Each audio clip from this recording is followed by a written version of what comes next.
Hello everyone, I'm the host for today's podcast, Dr. Shubham Sutar, and I'm delighted to have with me Dr. Prasanna Patil as the host for today's podcast. So Prasanna, could you give us a brief introduction about yourself and your topic of PhD? So, first of all, thank you so much for having me today.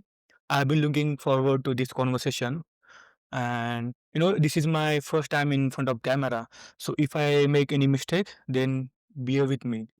So, let me introduce myself first. I'm Dr. Prasanna Patil.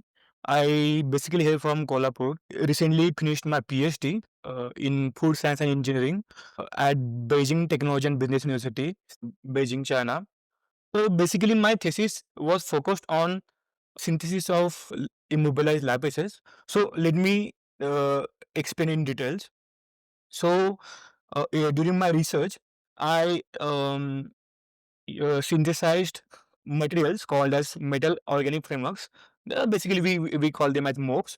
And the purpose of synthesizing them was to immobilize them with lipases. So I would like to explain a bit more about lipases. So the lipases are basically enzymes. As like we know that enzymes are catalysts. They are responsible for catalyzing most of the reactions. Let's say in our body. So lipase is enzyme which basically catalyzes hydrolysis of fats. Let's say specifically triglycerides. So they convert triglycerides into fatty acids and let's say glycerol. So my aim was to immobilize. I mean, why actually I chose to immobilize lipases with materials called as MOFs. When we use free enzymes, sometimes what happens is when you let's say there are some external factors like pH, temperature, and let's say metal ions. So free enzymes they are susceptible for these factors. So when let's say when you expose free enzymes to high temperature, or let's say some metal ions, or let's say pressure, so they get denatured. So I wanted to protect them from these external factors. So when we immobilize enzymes using there are different kind of materials to immobilize lipases.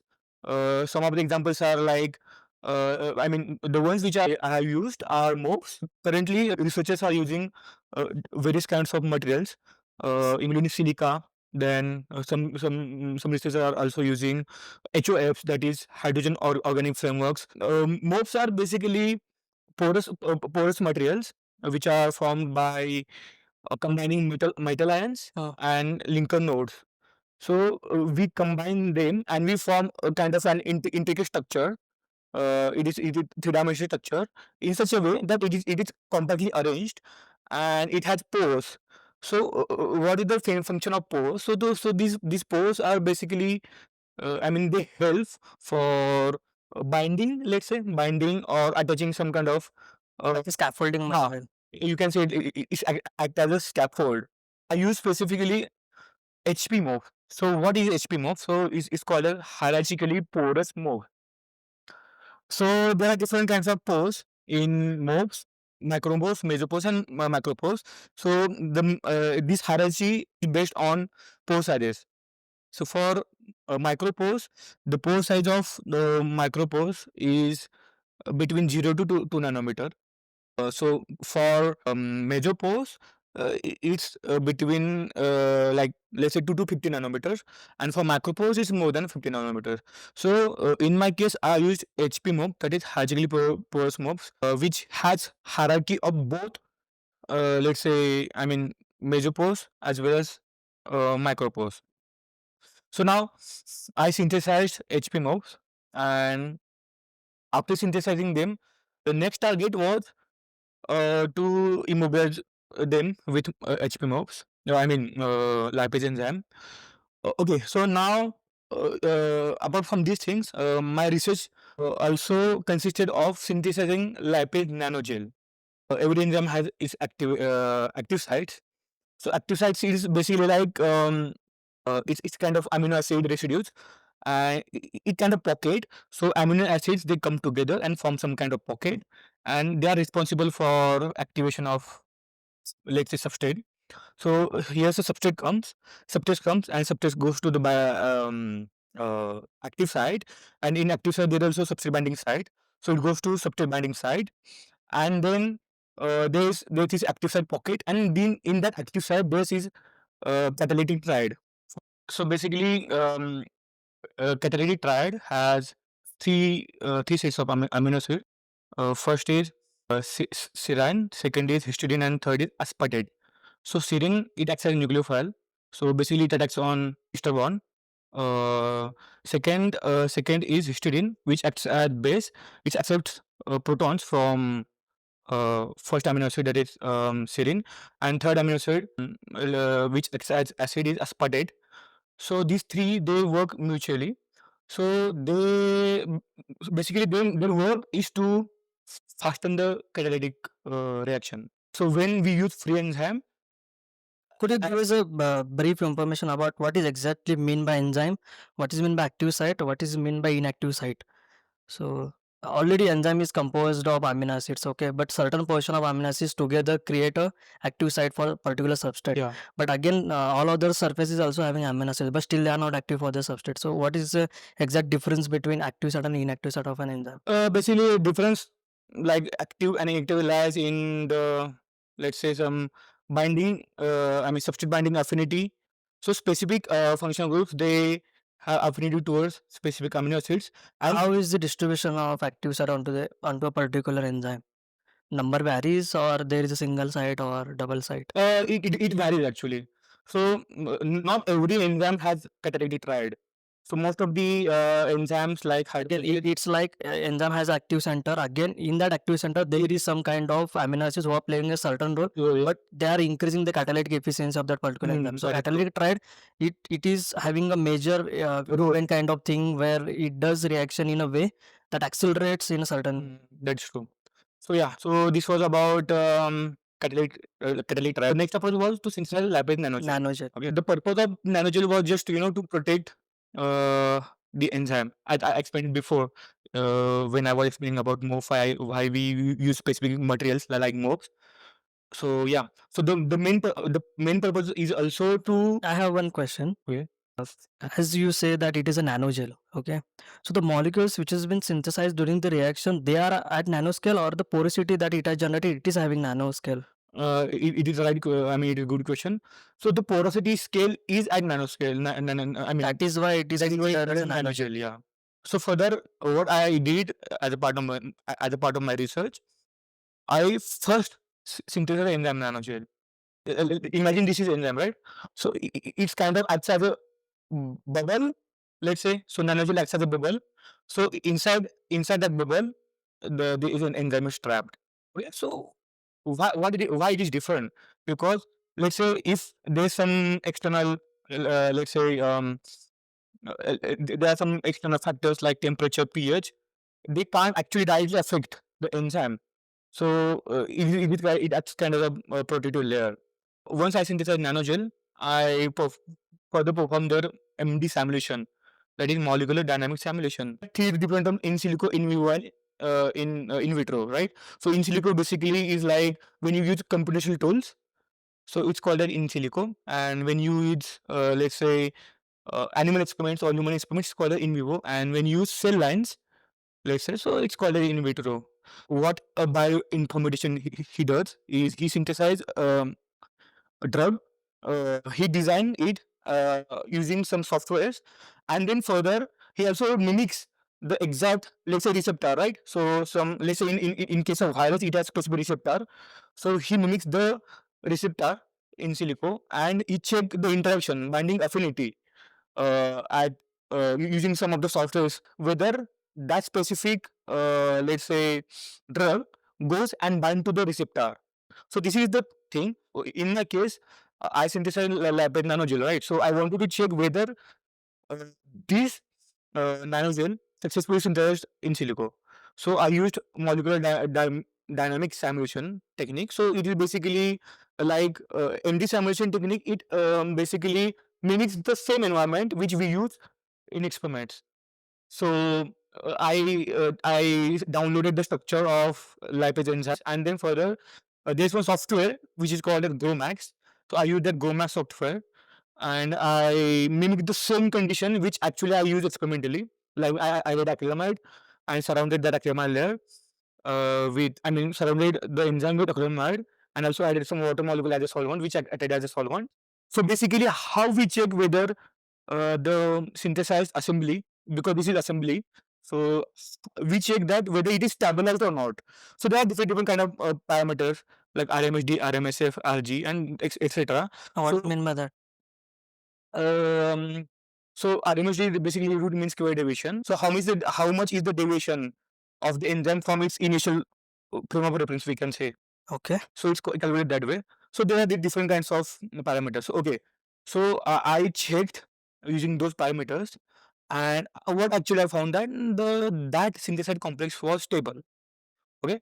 So my hypothesis was correct. My hypothesis was Phase with polyacrylamide was very yeah. the It retraction. yeah. The interaction was stable at given condition. So this was my hypothesis. So it was successfully let's say validated. So next approach was Wait, I have one question regarding the MD simulation. If you're doing some experiments outside the lab, what if that experiment fails in real world? For example, you have done something like say, MD simulation on your lipase enzyme with particular nanogel having certain properties. Now you know about polyacrylamide gel, all the properties, all the functional groups which are present on it. Similar way, you know about the enzyme also the catalytic triad and all of the things. But right, you said that it is mimicking. Okay, so if you use alternate drugs, if it fits well with the in silico studies, but it does not fit with the real world experimental conditions, what are that possibilities and what kind of research goes into this area? that's kind of a good question. Okay, so see, Because same kind of thing has happened in the COVID. yeah. So the thing is, okay, so see, as we are very familiar with this kind of research, because during COVID, a lot of you can see number of papers published on And at the COVID. same time, they are attracted. Yeah. So basically, see, you know what? I mean, let me make it very simple.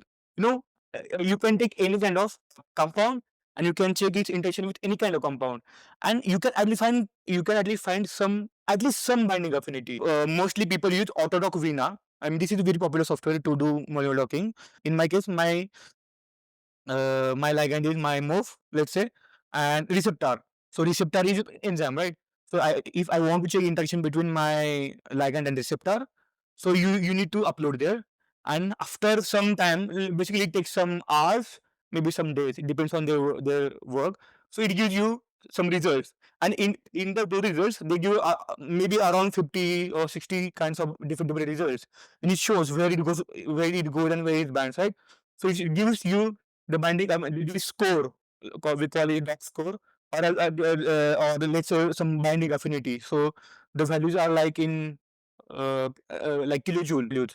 So there's some certain criteria. If you have some certain, let's say, certain kinetic energy, then and then only you can confirm that this docking or this binding is validated. So yeah, so about your point, like if what if we don't find the same result, which I mean, what if we can't replicate those same results in vivo or let's say experimentally? So you can't only confirm using in silico analysis that this experiment is gonna replicate in the same way experimentally. What I suggest that perhaps what you can do, you first do experiment and then validate it using in silico analysis. So it's I think kind of supplementary yeah, material. it's sure shot and 100% confirmation. But it makes your path easy to Yeah. understand So, things. for example, in my case, I wanted to understand. I mean, I ran experiments and I wanted to understand what exactly is the molecular interaction between enzyme and move. So I wanted to check which kind of amino acid pocket is involved in let's say with move. So I will check and confirm it through MD simulation. So Okay. this was just this acted as a supplementary material. Okay, after MD simulation analysis part, I immobilized free enzyme as well as enzyme nanogel with MOF. I used three HP MOF. One is HGFET, You another did a is comparative analysis of free enzyme versus yeah. I did comparative analysis of free enzyme versus enzyme nanogel because I enzyme nanogel MF. yeah. Okay. So I wanted to just check whether, I mean, which is better, like phase 3 enzyme or nanogel, Okay. right?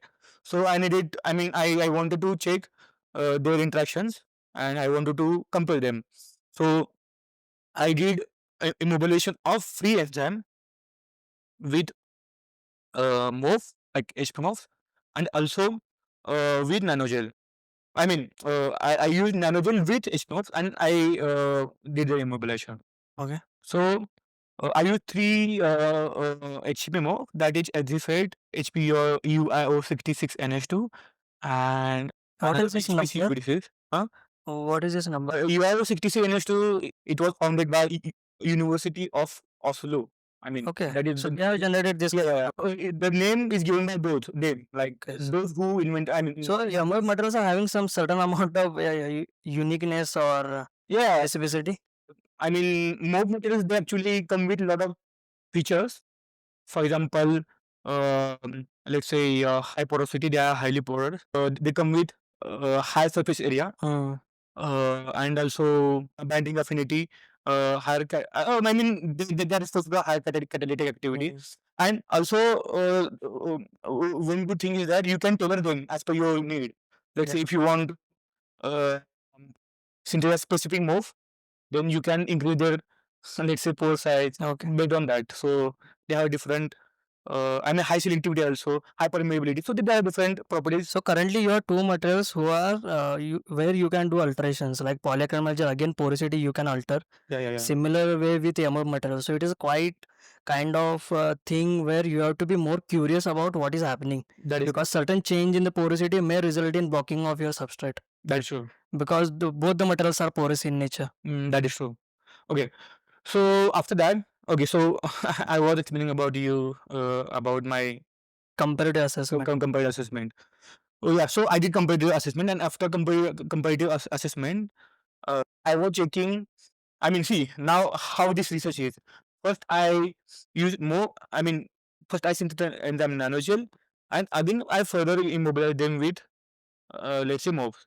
So there are two different let's say immobilizations. First of enzyme with nanogel, that is acrylamide, and another with MOF, right? So I will explain you like this. If you can picture us this way, this is enzyme, right? So this enzyme has a bubble surrounding with it, acrylamide gel, and there is one another material which is MOF, right? So now what actually? So nanogel has been covered entirely with the MF material. When I did some analysis, when I saw the pictures, SM images and also TM images, I did not see any different changes after immobilizing, let's say, MOFs with enzyme nanogel. So my hypothesis, or I think that in this scenario, let's say MOF, nanogel is immobilized with MOF, but it's not basically immobilized inside, but MOF is bound with because I use adsorption technique, right? So Which technique? Adsorption. Adsorption. Okay. So MOF is bound externally with polyacrylamide like gel. So is this kind of what I can say? This is model we can say. So the interaction between the MF and the nanogel is within the pores also, on the surface. Yeah. That is true. After that, further moving further, I further did MD simulation analysis of these all interaction. So see, I did two MD simulations. First is enzyme with polyacrylamide. acrylamide, and another of the same of enzyme. That means free enzyme. Okay. As well as enzyme nanogel with MOF. Means enzyme is polyacrylamide with MOF. That is one MD simulation. Yeah. And one is with enzyme and polyacrylamide gel. Yeah. So this so again why I did another. So MD simulation was fine in both the cases. Yeah. So I was fortunate enough that I could prove my hypothesis that enzyme, let's say enzyme nanogel, it protects the surrounding and it is stabilized and it improves the result. Okay, so I will also add one another thing. I also okay, after immobilization, I needed to check whether the immobilized enzymes are successfully synthesized or not, right? Okay. So I did some characterization techniques. So it has different sets of characteristics, like as you are also aware about those things like SEM, TEM, Hmm. and blah blah blah blah. After characterization, successfully characterizing them, I found out that enzyme immobilized after seeing their all characterization techniques. Further, I also did their enzyme kinetics analysis. Enzyme kinetics has two parts, that is one is Km and another is Vmax. So Km basically like Michaelis maintenance constant, and Vmax is velocity maximum. Hmm. Moving further, after successfully assessing its enzyme kinetics potential, I have further effect of pH and temperature on enzyme catalysis. And after my result, I found out that enzyme nanogel alone, it expressed higher activity compared to all other composites. Okay, so it's a comparison between the enzyme, free enzyme, enzyme with polyacrylamide, enzyme with polyacrylamide with MOF material. Yeah. And based on the enzyme activity, you have concluded some kind of assumption into Yeah, it. yeah, So yeah. what was that conclusion? So conclusion was that like when after all comparisons, I found out that enzyme nanogel is a better approach. And then I after this I also checked its reusability, and it was also I also got good results when it comes to reusability. After let's say after 6 cycles, my enzyme most of the all enzyme composites, they could retain around after 6 cycle around 50% of enzyme activity. Okay. Okay, after all of this, my last part was application, and I checked the application of all lipase composites in biodiesel synthesis. Biodiesel Mm. synthesis. How? Mm. In my case, I used olive oil. So I took olive oil. You need some substrate, right? So I took olive oil as a substrate, and I used my all enzyme composites, and I exposed them with oil. This one some reaction I performed, and after the reaction, you get FAM, right? FAMES, that is fatty acid methyl esters. So I needed to check whether fatty acid methyl esters are synthesized and in how much quantity. So I did FEMS analysis using GCMS, and I found out that there's some percentage yield of this fatty, FEMS, I can say. And I found out again nanogel is synthesized highest number of percentage, highest percentage of FEMS compared to other compounds. So this was all about my research. Where you perform these experiments? Yeah, in my lab. So these are the experimental. Yeah, so these are the experimental settings, Not a real world yeah, application. not a real world application. So in future, if I get a chance, then I want to extend it to real world application. Okay, considering the fact that we haven't seen the enzyme, what we know it is that it is composed of different amino acids. As you said, there is triad presence which is active center for that particular enzyme, lipase enzyme. Now you have embedded it with polyacrylamide gel. Again, polyacrylamide gel is having porosity. So substrate is going to pass from the porous nature of polyacrylamide and then it will reaches to active center. Okay. So what are the majority chances of having that interaction? Because again, you don't know where the enzyme active site present. Okay.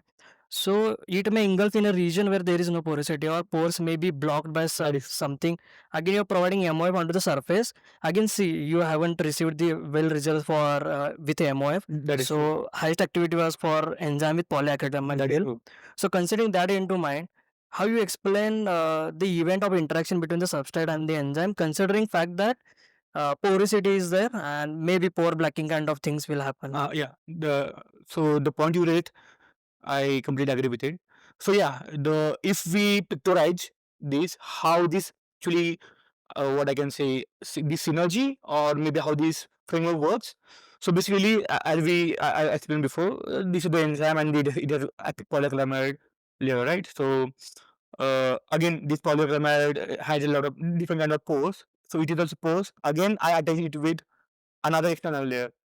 So what happens is, in my results, okay, specifically, what the conclusion which I found, which I made up after my research was that nanogel alone it expressed highest activity compared to all of the composites. So when I started um, checking about why actually enzyme composites, let's say in enzyme more composites, they did not show good results compared to nanogel alone.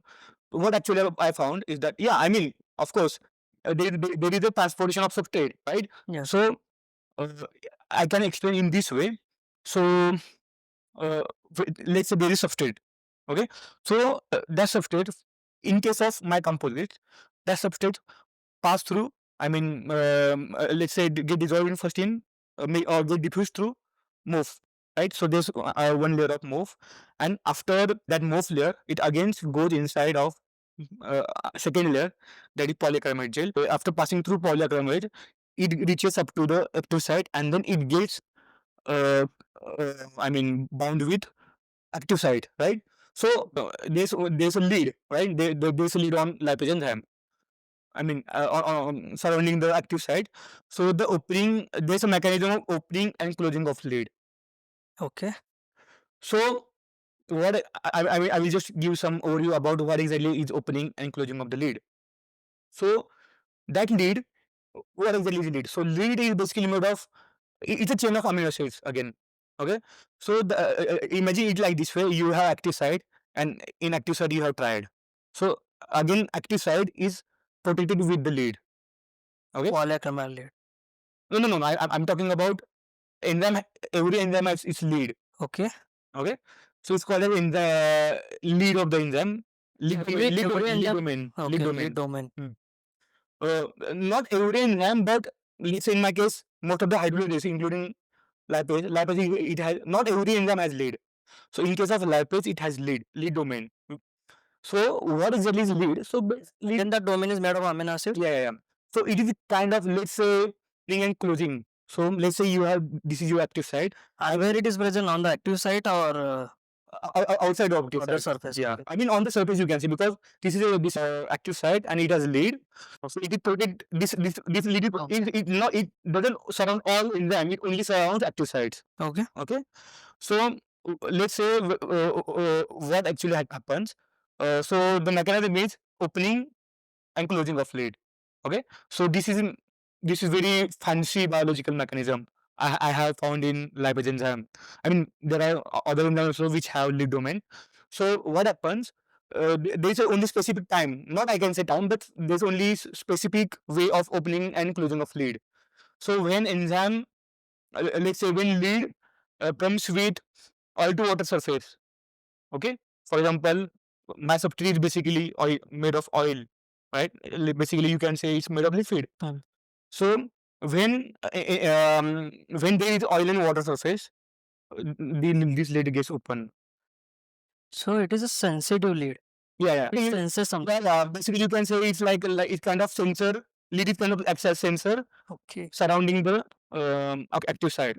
So so when that substrate comes inside of the polyacrylamide gel, it reaches until let's say lead, and because it is made from lipid. Because see, if there are other substrate, let's say there are multiple kinds of substrates, but only because that substrate is made from lipid, it gets sensor kind of thing, and it goes bind.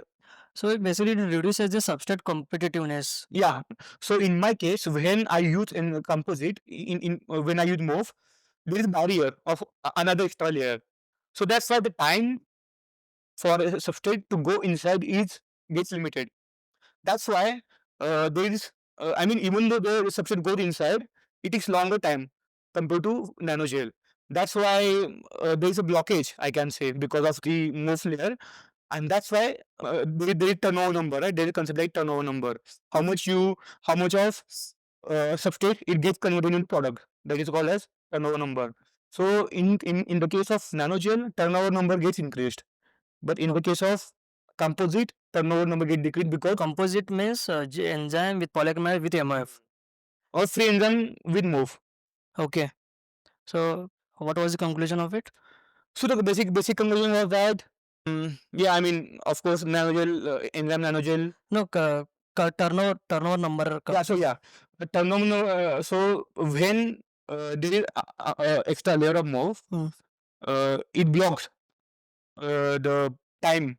Let's say this mass resistance. Okay. That we can assume because of one external layer, and again it is within the pores and the Yeah. surface. There are chances that blocking of things will happen more in case of composite material like enzyme with nanogel with MF material or enzyme with MF material. Mm.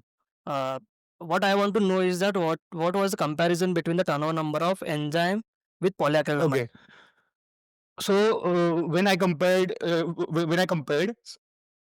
I found out that turnover number basically was higher Hmm. in case of nanogel compared Okay. to composite. So that's why the enzyme activity results when I compared. I mean, enzyme nanogel alone, it had good results compared to, I mean, far better results compared to composites. So again, it is very precaution kind of thing that you need to deal with porosity more effectively, because again creating micropores may result, I don't know size of your substrate, but creating micropores may block That is true. the path of That is true. Yeah, reaching substrate to enzyme active that is center. true.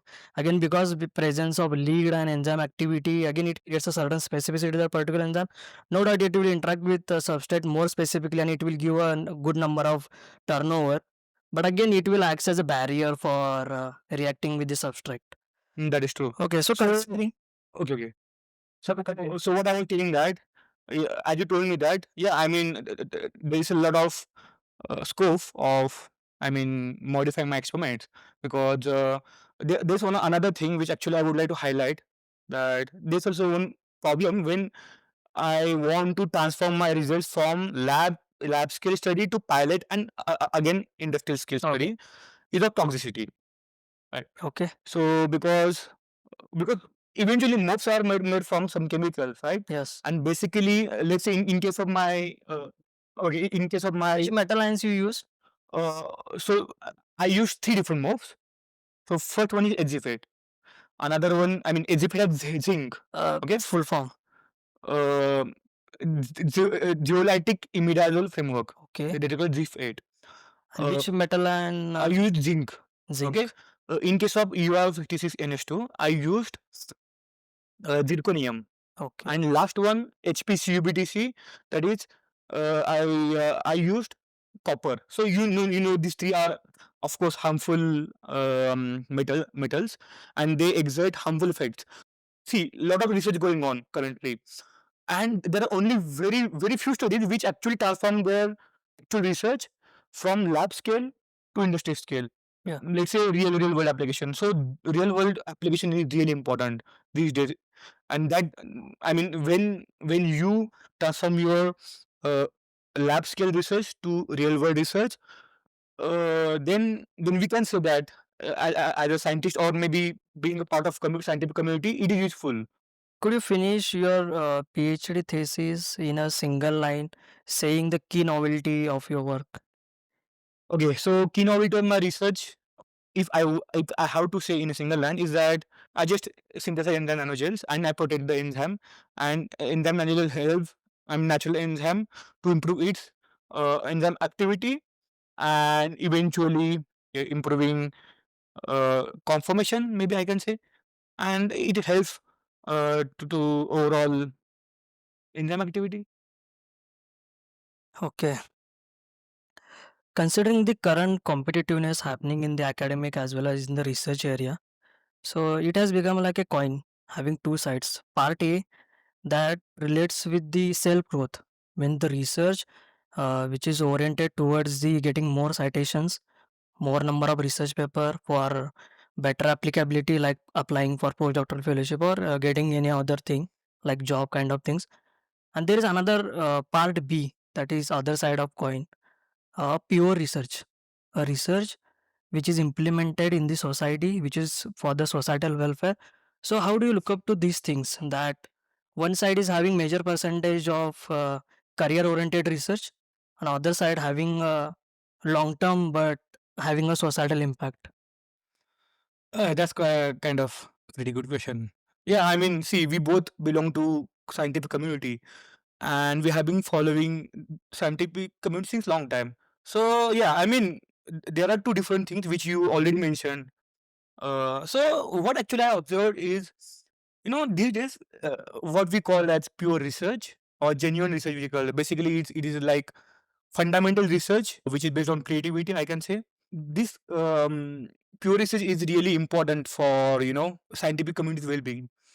What actually I have been observing is that these days most of the researchers uh, they merely focus on pure research, and they are just behind the race, so race for publishing papers.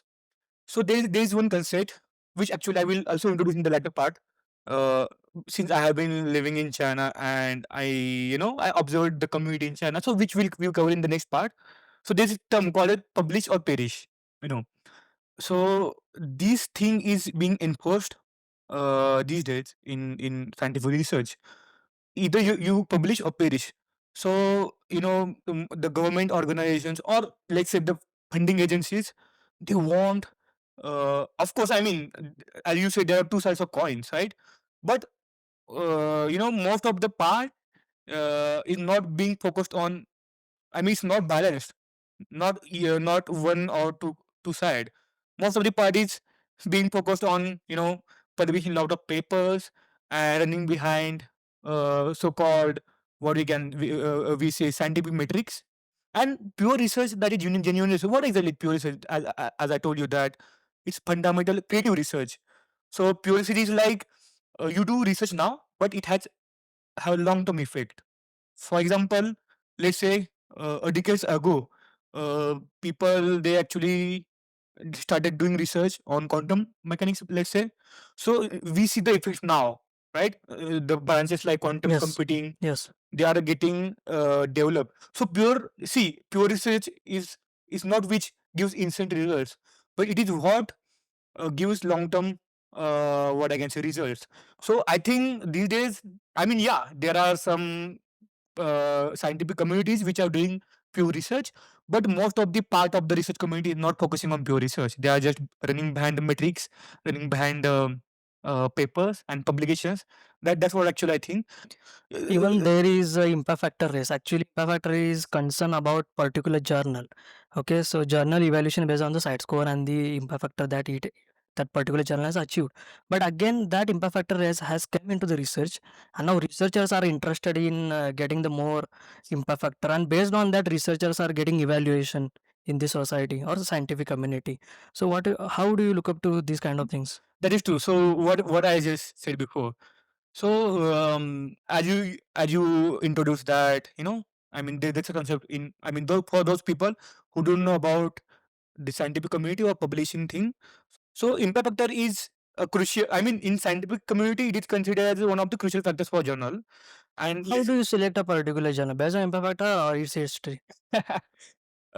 you know, when I was very young in the scientific community, I do accept that I was running behind impact factor, and I should Yes. accept it, because for every researcher's dream. I mean, during my initial days, I was just like being an ordinary researcher, and I was very fascinated by this thing called the impact factor, and fascinated by having my paper published in one of the best, or maybe let's say high impact factor. In our case, like we consider the journal which has greater than 10 impact factor, let's say it is a common norm, right? Yes. So it is called a high impact factor journal. Mm. So I was really, in that race. I was very looking forward to publish my paper in high journal impact factors. But uh, when you grow in this community, I mean, I'm saying about scientific community, the research community, there are certain stage comes where you now don't think about running behind these matrix things or imperfect things. You focus on being a pure researcher, as we discussed up before, like pure research. You focused being, I mean, doing fundamental research, which is basically good for society and society well-being. So for me, when I used to select the journal which I actually had good impact factor, but nowadays, these days, I shifted my focus from focusing on, I mean, from having good impact factor towards the actually reproducibility of the journal, actually quality of the journal. The quality of papers is published, not the quantity of papers published. Yeah. So, considering that you have completed your PhD in China, could you explain us about the selection procedure, that initial selection procedure for your PhD program, up to the final thesis Baba? How was it in China? Okay, so like as I told audience that I completed my PhD in China. It's like going from developing country to Yeah. developed country. So see, I'm a person. Actually, I'm born and brought up in Kolhapur, and actually until my masters, I never left the country. Not even I'm saying my city. I actually fulfilled my all education until my masters in Kolhapur only. So it was a drastic shift from staying in non-developing country, or I can say India is considered a developing country now, right? Yes. So a country which is developing towards the country which is already developed, Hmm. it is not considered as developed, right? Okay. Because So China you China can is consider currently as still in developing country list, okay. but according to me, my point of view is that it's already developed, and I actually don't want to compare India and China. Yeah. I just want to focus on aspects of my journey. So yeah, as I told you, being from the background where let's say since actually I had been staying in China, let's say for 5 or 6, almost 6 years, I can say technically. So the technology develop advancement they have is tremendous and it's commendable. Transferring from here until uh, there, like from a country like this uh, to country like which is developed and which is far technology advancement, it was a huge shift for me. Uh, How was the selection procedure? so for me, since my master, my goal was to pursue my PhD. I dream of pursuing my PhD abroad. So right from my second year of masters, I started applying for PhD abroad. And that time, actually, my focus was on specific country. My focus was, I was very captivated by abroad education, and I really wanted to pursue my career uh, in abroad. So I started applying for PhD abroad. So I was looking for those people, who, especially from our university, who actually did their masters or who were pursuing their um, education abroad. So I approached them. I approached some of them. Some of them guided me well. Rest of the information I had to do by myself. So when you want to do your education abroad, there are some criteria for application. In my case, especially for PhD, if you want to apply in English speaking countries, or let's say Western countries, for example, USA, Canada, let's say EU, that is European Union countries, Australia, like Oceania countries, you need to first you have to have either IELTS, that is IELTS or TOEFL. These are basically standards for English speaking. They basically judge your English speaking based on the exam. So you have to have either IELTS or TOEFL or GRE, and also some of the university they have entrance exam, but most of the university they don't have entrance exam. They have their specific screening procedure. So I was preparing for IELTS simultaneously. Also, I was applying. I was applying for PhD abroad. So while applying in China, Chinese government they have their own scholarship program. It is called as CSC, that is China Scholarship Council. So I approached the professor. The professor accepted me, and then they told me to apply in the system. Then I applied in the system, and so I applied, and then I got the result, and then I got selected for that scholarship. And then I went to China. It was like that.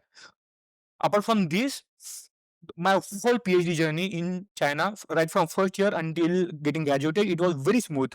I must say, since since China is a developed country and they have their very fair management system, very transparent management system. You don't have to wait for anything. My previous experience during my masters wasn't that much smooth. We had to wait for everything from, let's say, documentation until even when you purchase chemicals, you have to wait for, let's say, a month. So waiting time was a month, and you have to go again and again to the offices, take their permission, and blah blah blah. So there are a lot of hurdles. So this is a barrier. But when I was in China, because their system their mind made it very transparent, very accurate, and very smooth. So it wasn't that much hurdle for me. We had like I'm specifically talking about PhD. So we had first proposal exam. I mean, not exam, proposal presentation. Then You selected your proposal or that particular? actually initially when I applied, I had my own proposal. Okay. But after going there, my professor wanted me to work on ongoing projects. Yes. So she told me to work on that specific project. So that's how actually I selected my topic. I just want to add more things. My thesis topic got changed 3 times. But Okay. this is very common practice in China. I mean in universities. Is it smooth to change the topic? I can say it's not smooth, but what you can do, right? You don't have any other choice. You can't go against professor. You have, but it's not. I mean, I'm not saying that in every university it happens. But if I have to say that most of the university it happens. So my topic got 3 times, changed 3 times. But yeah, I mean, I managed to do it. So it is kind of improvement you did in your project. But yeah, the best thing was that I got to learn many things from Okay. different topics. So that was the thing. I can take it as a positive, not negative, right? So then I had my proposal defense, then I had midterm defense, then I had my pre-defense, and then eventually it was final defense. And between final defense and midterm, midterm, sorry, pre-defense, it comes blind review. So the most difficult part was blind review because it's like completely anonymous. It's like completely double blind. I can say triple blind because even our university also didn't know which to which reviewer they are sending for Referee. review. So it was like that. But yeah, the whole journey was kind of smooth for me. But only hurdle was that, and because I belong to COVID batch, Yeah. so I can consider that I am COVID affected batch. So during I came during my first year because of COVID. So you had a gap. Yeah, so let's say I had almost 2 years gaps. Okay. So And that then was you rejoined to your work and completed within the. yeah. Then I rejoined. I went back in December 2022. Then I carried my uh, work. Uh, uh, it was very challenging because that COVID time was very frustrating. I didn't know there wasn't any guarantee that whether I could return or not, and it was very difficult because we belong to science stream, and it is very difficult in science stream. You can't do your online experiment. Yes. You have to go to the lab and then do the experiment. So it was pretty challenging for me. But eventually, it was very frustrated. I was so pissed off. But eventually, they called me and then I went back. And another biggest challenge for me was that since there was a gap of 2 years, but technically I finished my 1 year, so I had one year Extension. extension. So I had to finish my experiment, my whole research only within 1.5 year. So it was pretty challenging for me. But yeah, eventually, these are the things which are are uncontrollable. They are not controllable by you. You can't control these things. Just you just have to take it as a challenge and complete your research within that time framework. And I was lucky enough that I could manage it and I could finish my research work in time. And yeah, and eventually finished it, and this I am today. So I finally got that doctor title. I'm happy. I took it as positive, and I managed it. Why Chinese government makes compulsory to students to learn their native language? Okay, so yeah, It's part of syllabus, no? yeah. So among those hurdles, one of the biggest hurdle was language barrier. You are in a Why is it so? because see, there are a lot of good things or positives which actually I learned from China, specifically, or Chinese people, I can say. We say in our country that we should be self-reliant, like let's say Make in India program or something like that.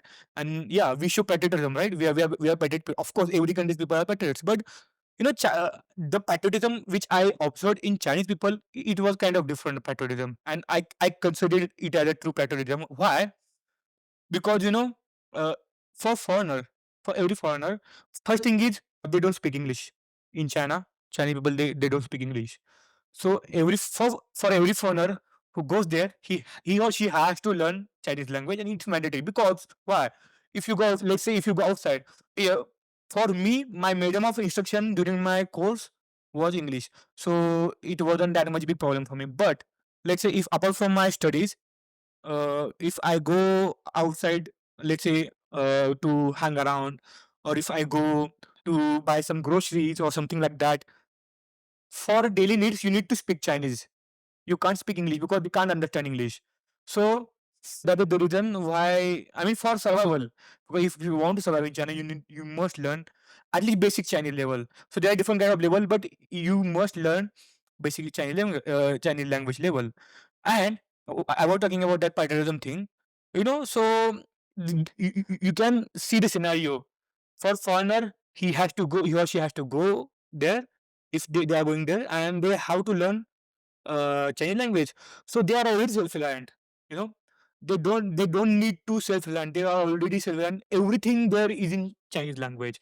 Even the companies like Google, I mean, big social media platforms like Google, Instagram, Facebook, Twitter, they are all banned. And for a foreigner, you have to be dependent on VPN, because for me, even though VPN is banned in China, because for us, like foreigners, we need to be dependent on VPN, because we need to communicate with our family, friends here back in our countries. So only the medium we have is these social media apps, but they're banned. So being a foreigner, this is also big struggle for you, that every time you need to turn your VPN on. But yeah, I was talking about that patriotism thing. So they are already self-reliant. uh, in every aspect they use Chinese language. You can't find, only just for basic things like subway stations. If there are subway stations, bus stations, the names are in Chinese, English, and Chinese.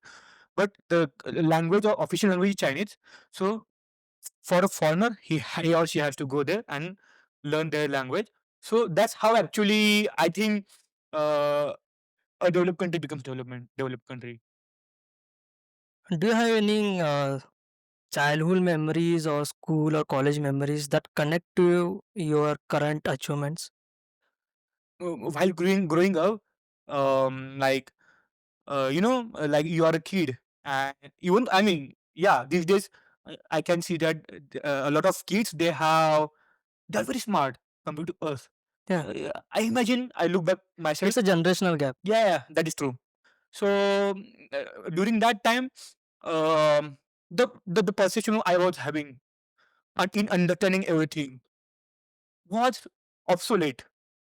Um, in more So simple you terms, were I can, curious about universe of understanding. course, you know, how it sparked how it sparked, I mean, about this curiosity.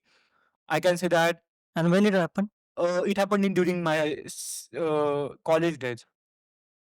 Until my school days, I used to see universe, or this whole system as it is, which was shown in the books, in textbooks.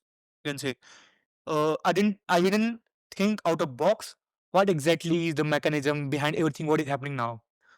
What exactly is mechanism of everyday things, everyday life? For example, why things exist like this way only? So these things, until my school, I didn't have this curiosity.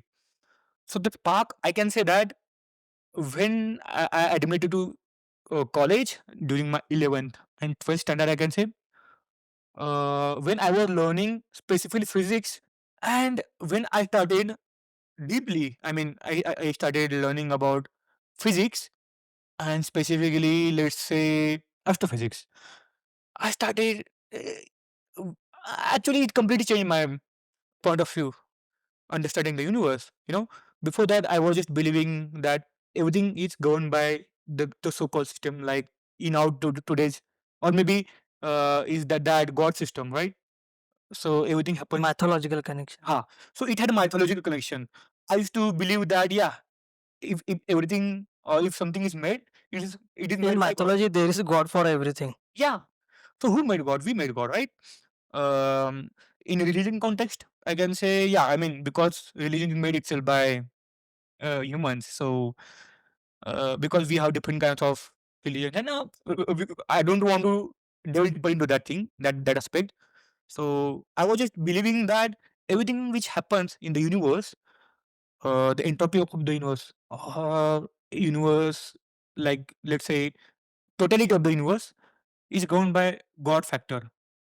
The God factor which is taught us by our parents or our our generations as a religious entity, right? Yeah.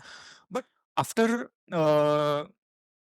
getting deeper, after diving deeper into science, into physics, into astrophysics, I still remember that time when I started learning about physics, basically circular motion.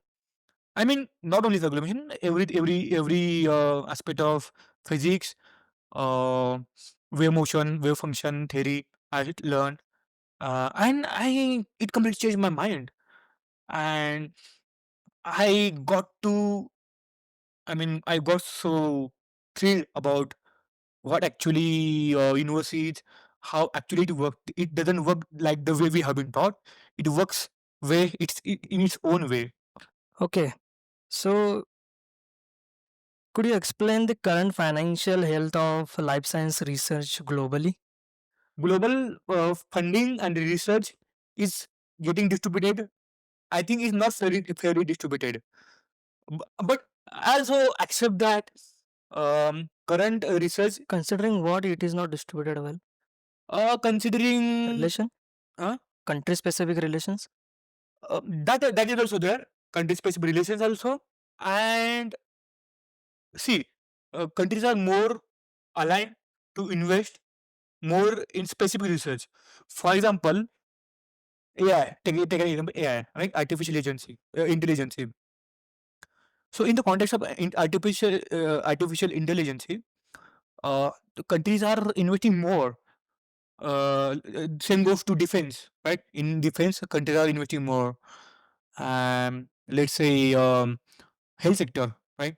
So countries are actually investing more in these sectors because they are giving good results. Another part, when it comes to funding, What about geopolitical view? the geopolitical, I mean, relations they do matter in research. For example, let's say USA and EU. Take an example of these two. They have good relationship. They have good collaboration. So eventually, it also matters which kind of collaboration do you have. Everyone knows in the world. I mean, everyone knows that the current race between China and USA for AI. I mean, everyone saw the race Yeah. between AI, I mean, it in the USA and China for AI. China, I mean, USA. Of course, USA is one of the major player in AI, and it's like let's say India, USA and China, they are competing for each other. If USA launch, if USA is launching open AI, let's say ChatGPT, China has alternative for them. Yes. China is launching DeepSeek. Okay, imagine if USA and China they did something better together, how the world will change, right? Yeah, So but considering global politics between China and geopolitics between China and US is not good. hmm, But if they have to invest their make an investment together, I think the global this scenario will change. you consider two countries if collab together, it's kind of what if. So if two countries like USA and China come together, they will change the world, as you mentioned. Mhm. Why you did not consider India into it? I mean, yeah, that's a good question. Okay, so current research market When specific. AI comes to your mind, what is India for you? There's one good example I would like to highlight for our audience. I think you also watched that podcast by Nikhil Kamath Yeah, with Sam Altman. salmon. I mean, I'm not aware whether most of the audience they have watched it or not. I recommend I recommend our audience to go and must watch that podcast. India is a Yeah. marketplace. So Sam Altman actually he briefly, I mean, he explained well where is India in current AI market. So, I mean, from my point of view, when why actually? I mean, if you think why actually when AI mind, we think about only US and China. Why not India? There's a difference. Why? I mean, why these things? I mean, why this thing is happening? Because there are, if we consider global major players in AI specifically, India doesn't come in that scene. Major players like USA, China, some of the European countries, let's say, they come into our mind because these countries actually they heavily invested in AI.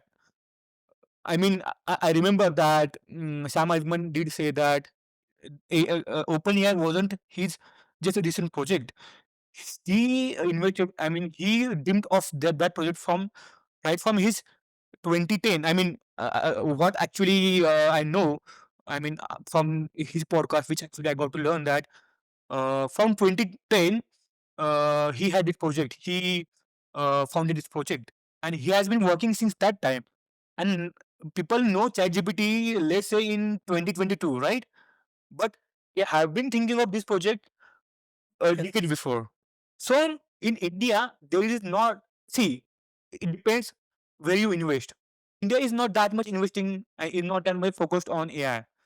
Nowadays, yeah, I can say yeah. Nowadays, maybe they are more aware. Indian people, Indian audience, they are more aware of AI. But most of the audience still they don't know that much. They are not that much aware of AI. I can say. So the Indian government hasn't heavily invested it in AI. Is it because of intelligence that we don't have, or because of funding? No, no, no, no. See, we have great minds in when it comes to AI. Uh, I mean, India has a huge potential when it comes to AI. So it's I was, funding problem. yeah, it's a funny problem. I was actually going to the stat, and India had, I think India ranks first or second when it comes to highest data scientists in the world. So India has one of the highest data scientists in the world. Still, you cannot find many startups of AI in India. Why? Because India is not investing heavily in AI Okay. because of the funds. The funds are not getting allocated more for AI. So that is the main reason I think India is behind. Okay. So let's connect AI, that is generative AI, more specifically to scientific community. Now it is boosting completely considering the research paper writing and the graphics that they have been provided, like Gemini. Even the video editing service that they have been creating, it's crazy.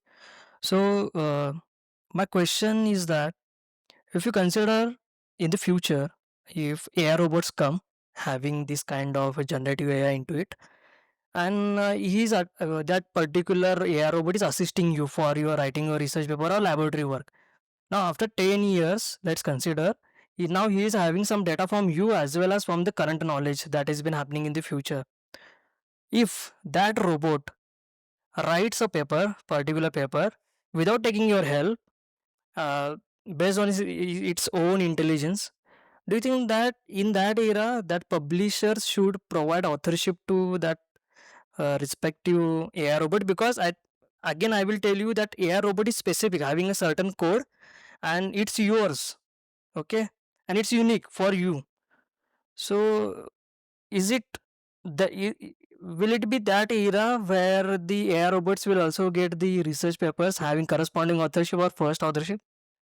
Wow, wasn't expecting this question, but yeah, it's really a good question. As we discussed before about the technological revolution and how AI is helping scientific community specifically, AI is good. Okay, will AI robot will AI robot replace will they replace scientists? No, it's impossible. What AI will do max to max it at its maximum capacity. What it will do, it will let's say it will train. I mean, it will modify the data, right? It will collect the data and modify as per the requirement or as per, let's say, the as per the demand. Another what it will do, it can do some analysis part. So it is kind of assistance Ah, for you. so my point is that AI will not completely replace scientists, scientific mind. It can replace some people, but it can't replace scientific mind of human. But what if AI robot comes with its own intelligence, having a certain manner of writing research paper that human cannot think? So I would say that it will definitely help scientists, right? So will publishers allow authorship to that particular robot? No, they won't allow for me. Any See, reason? okay, so we can take AI this way. Um, see, um, giving authorship, it comes with a responsibility. Recently, someone has given Yeah, contribution yeah, to ChatGPT yeah. I saw that paper. in authorship. Yeah, they did give authorship, and I would like to enlighten that. I think giving sole authorship to AI, it doesn't come under good practice. According to me, I know that publishing houses, or I mean, publishers, they are actually allowing people to give AI a single authorship. According to me, um, giving authorship is comes with a great responsibility. Yeah, Of course, because if let's say if I have done a research, I'm the sole responsible for my yeah, research. correct. If AI is to be given authorship, then AI is not responsible for that thing.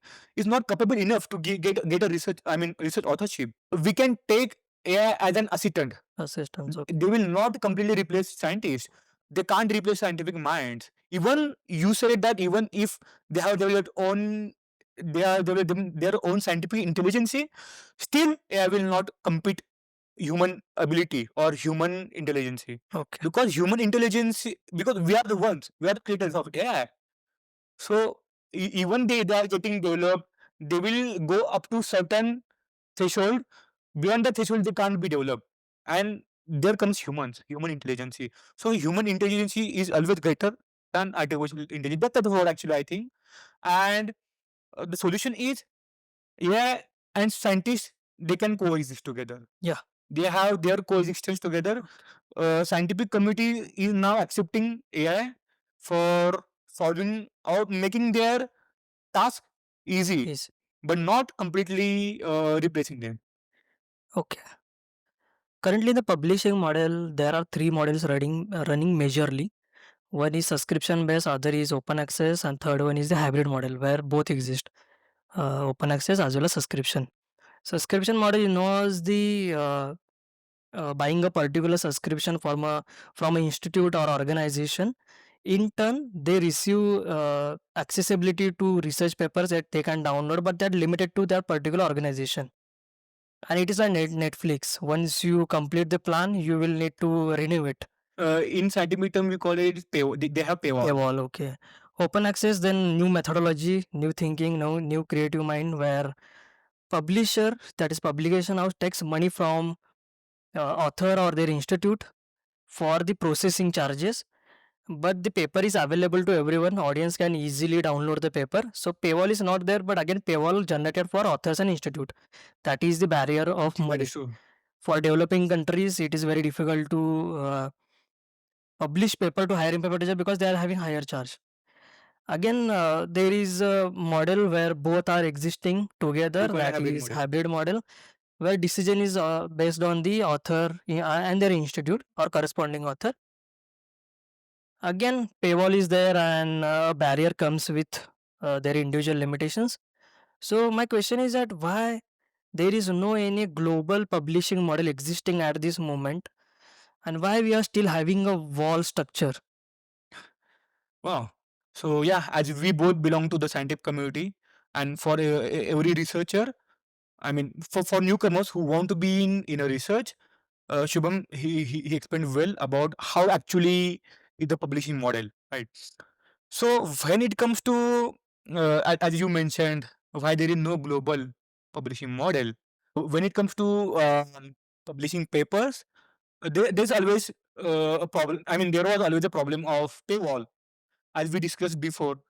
Basically, paywall is the thing which restricts a lot of researchers from getting an access um from the papers which are published in different kinds of journals by publishers.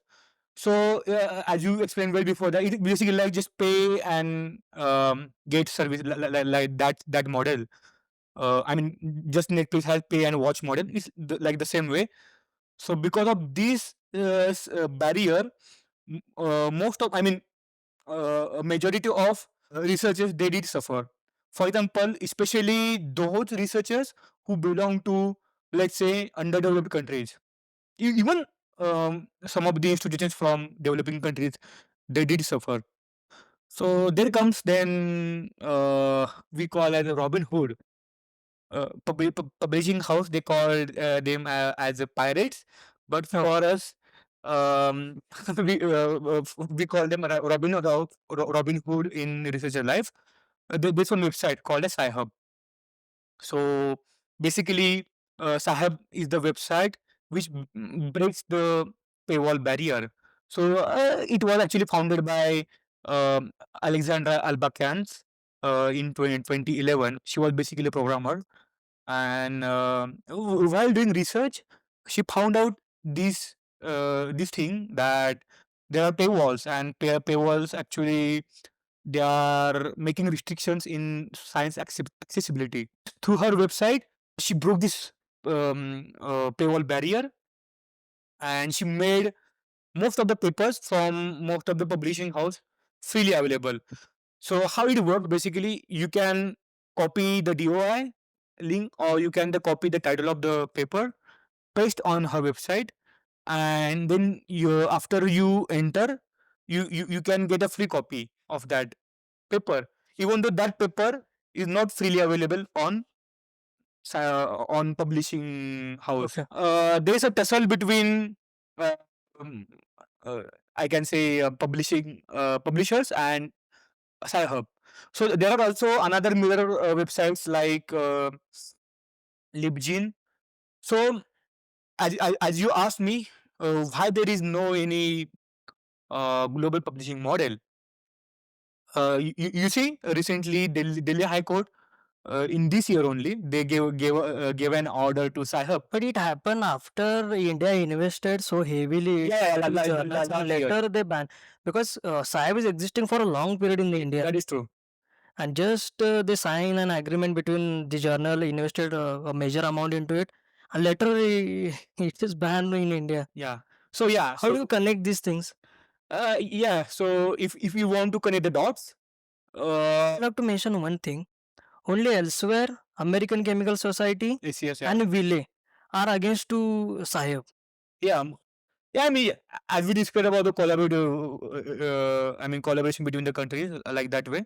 So, see, the major, because ACS, elsewhere, and RSC, they are actually major players in this community, I can say. I mean, almost all the publication house, they don't want this website to be existed, but these three major players, they actually are completely against the Sci-Hub, and they file different kinds of cases in in different countries in different courts.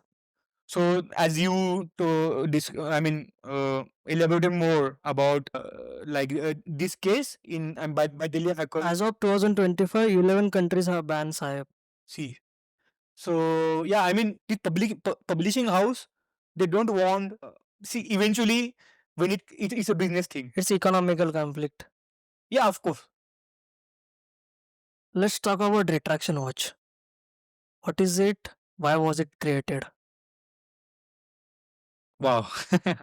So there's this thing. There's this website called the Retraction Watch, which was founded I think in 2010, right, by two journalists. Correct. So this, what exactly the retraction was? So retraction was basically act as a watchdog in scientific research, and also scientific misconducts, whether they are happening. They also identify whether there's some ethical misconduct going on in the scientific community, and if they find some those papers which actually carried out missing scientific conduct, they actually send them notice. I mean, let's say for example, if a research paper or any kind of paper is published in one of the journals, and Retraction Watch finds that data is manipulative, or the authors did let's say scientific misconduct, then they will send notice to the publishing house, and publishing house has to then take an action on the paper itself, and take the paper back, and they call it a retracted, right? So what happens is, actually, I mean, according to me, they are monopolizing this market of Okay. research. They How? have their monopoly. How?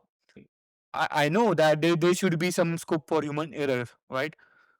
I mean, yeah, there should be some authors who are deliberately doing the misconduct, but there are also papers uh, which are actually doing mistake not deliberately.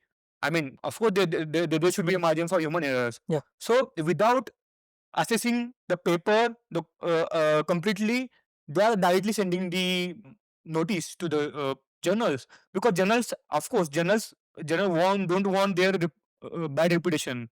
So, as a pressure from retraction watch, journals are actually retracting papers immediately without any, let's say, scientific discussion on the paper, Okay. or without any further assessment on the paper.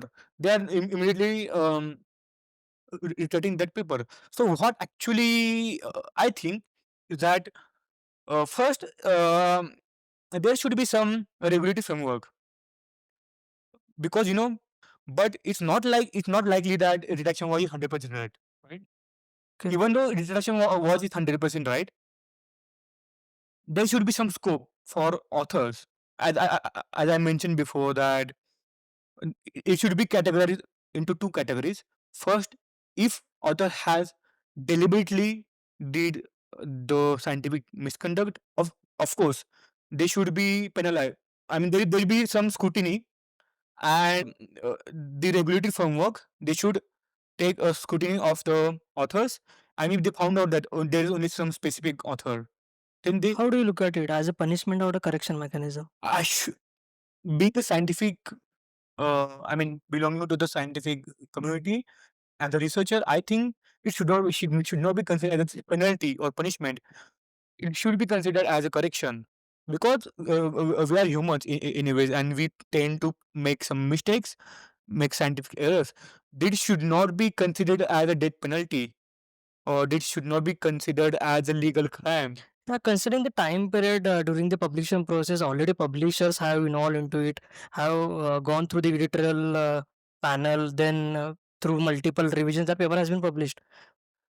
The concern again comes where retraction watch coming into the field, where already there has been a lot of publications, and now picking up a paper which has been in the past history, and it is like intentional view having from their side that I want to correct this thing. Again, not a correction, it is a retraction. Like it already. That word has been used. Maybe I don't know what is the intention behind it. Retraction, it does not suit well for the scientific community. There should be a correction kind Yeah, of corrigendum kind of that words is should be there. that is true. But again, my question to you is that, coming to field having a long history of publications, suddenly coming and taking the papers out from the past history and considering them as retraction, removing from the history. Again, a paper published in the history has been utilized by the large community. Now it is part of different types of papers. You can take out a single paper. That is But true. what about the data that has been used in the past, in the future as well? Yeah, yeah, yeah. What about that data? Because again, we are having a PDF option and the web page HTML option for the readers to read paper. There is no model like if you delete a paper, it deletes data from all other That is true. research paper. So again, a certain type of limitation comes with retraction watch. That is true. And what I would like to know, that what is the future of retraction watch? If these things happen, I think, why there is no collaboration between publisher and retraction watch? So that was the whole conclusion, which actually, I mean, I was about to say. So as we discussed, as you explained well in your question, so I think the main solution is there should be some collaboration between publishers, I mean publishing house, and redaction watch. Again, there should be some regulatory framework. For example, there should be again watchdog of watchdog, right? Yeah. For example, if because retraction watch is not the ultimate solution. Yeah, Because it's again, not the ultimate another entity. company will come with Yeah. some other In technology. future, there will be multiple companies which Yeah. will be rising, and they will again do the same work which retraction watch is doing. Yes. So I think there should be some regulatory framework, but I think by the governments, let's say, and they should form some committee, and they should govern first retraction companies like retraction watch, and then they should, yeah, let's suppose, I mean, I'm not saying that retraction watch is not doing good thing. They're doing good thing by identifying errors, but the way they're dealing the matters, it's not actually scientifically appropriate. There should be some framework, a committee by the government, and it should come under that. I mean, reduction which was should come under that premises, in that committee premises. In the future, there should be collaboration between publication house and retention was, and it will be a, if that happens, so then there will be some transparency in the research in the future. Yeah, it will be like a last round of retraction watch. Yeah. So yeah, I mean, Manuscript sent to retraction watch. that is right. So there will be filter, Yeah. and And how many retraction watch will come into this field? We don't know. yeah, we never. It has been sent to retraction watch. It has been sent to correction mechanism. It has been sent Yeah. to someone else. That is true. And also, regardless, I mean, rather than treating it as retracted, they should delete this retracted word. And as you said, there should be corrected version or corrigendum, that kind of thing, which should be emphasized. And author should given chance. For example, if, let's say, if my paper, let's say, if, Yeah, let them explain. yeah, if my paper has some corrections, if it has some problems, faults, then let me explain what exactly is the correction. Let me explain what actually is the problem, Yeah. and let me have a chance to correct it. Give some time Yeah, for author to correct the research, because see, they should not, they are not criminal. You should not Yeah. treat them like criminals. See, there are a lot of cases which, I mean, which saw recently, like some of the Nobel laureates, their paper got Yeah. rejected. So see, that man, that guy is actually being awarded as a, I mean, by Nobel community. And after one that incident, people, I mean, there's a huge black spot on the image of, I mean, his image got defamed after that Yeah. single incident happened. Do you look up to it as a career damaging thing? Of course, I mean, it is career damaging thing, because let's say, as I gave you an example of that Nobel laureate, right? Nobel laureate, he actually, even though he was awarded awarded by Nobel committee, his paper got rejected. So it damaged his image, and it's really a career damage thing for him. So I think authors should not be treated as criminals. They should be treated as normal humans, which are prone to make mistakes, and there should be some regulatory framework for governing everything. So this is the conclusion of this discussion, I think, about Even retraction watch. retraction watch has impacted on institutional ranking also. Recently, NIRF news out that if there is retraction from a particular institute, there is certain number. If it occurs, there will be reduction in the NRF ranking. So yeah, So again, it has become part of life of a researcher Yeah, so- as well as a part of institutional career as well. so this actually impacts in every aspect of researcher. Do you think it is necessary to consider it? No, I don't think so. People should think in this context. Research is a continuous process. It gets changed. Maybe there might be some problems in previous theories, but I mean, Yeah, again, you said rightly. You said that there should be intentional and unintentional category. yeah, sure, of That course, intentionally has to be Yeah, taken in that way, and unintentional has to be considered in the correcting mechanism. that is true, because And what if about if there are 10 authors in a paper and just second author has made some mistake intentionally, but because of retraction of paper, everybody is going through Yeah, same yeah. procedure. so that's what I said before. Like there should be a regulatory framework, Yeah, there and should be a regular under that, proper investigation, they should. For example, there's an investigation agency. table conversation kind of. Yeah, so they should invite the authors, Yeah, correct. and they have some scrutiny. Yep. And if they find that one of the authors from that paper, he or she has done deliberate misconduct, Yeah. then there should be further investigation on that matter. It's not like every author should be charged for that, and they should make some category type A, type B, something like anything like that, intentional, unintentional. If they think that it is unintentional, then they should give researchers some time to modify the data, to do the experiments again. There should be some time frame, Okay. time frame for that, and then again that paper can be, after again a peer review process, that paper can be considered as a corrected, and from corrected then it should be published as a normal paper. Yeah, again, I feel because a PhD coursework does not involve these kind of things, people are not aware of. For example, if I have taken one image from Google, I do not know about the attribution that is required to it, and I have used it into an image because I don't know about the exact procedure for piracy and that kind of That is things. And now that that particular organization where I have taken the image, putting some questions onto me, or Retraction putting some questions onto me, do you think that Retraction Watch, Sci-Hub, Libgyn should be part of the coursework where early researchers should aware of that things so they cannot make mistake, or they should have a certain kind of consciousness into their mind that we should not do these things because there are certain limitation to it to do something into the research, like using images or writing something from the using AI or writing something from different papers. That is true.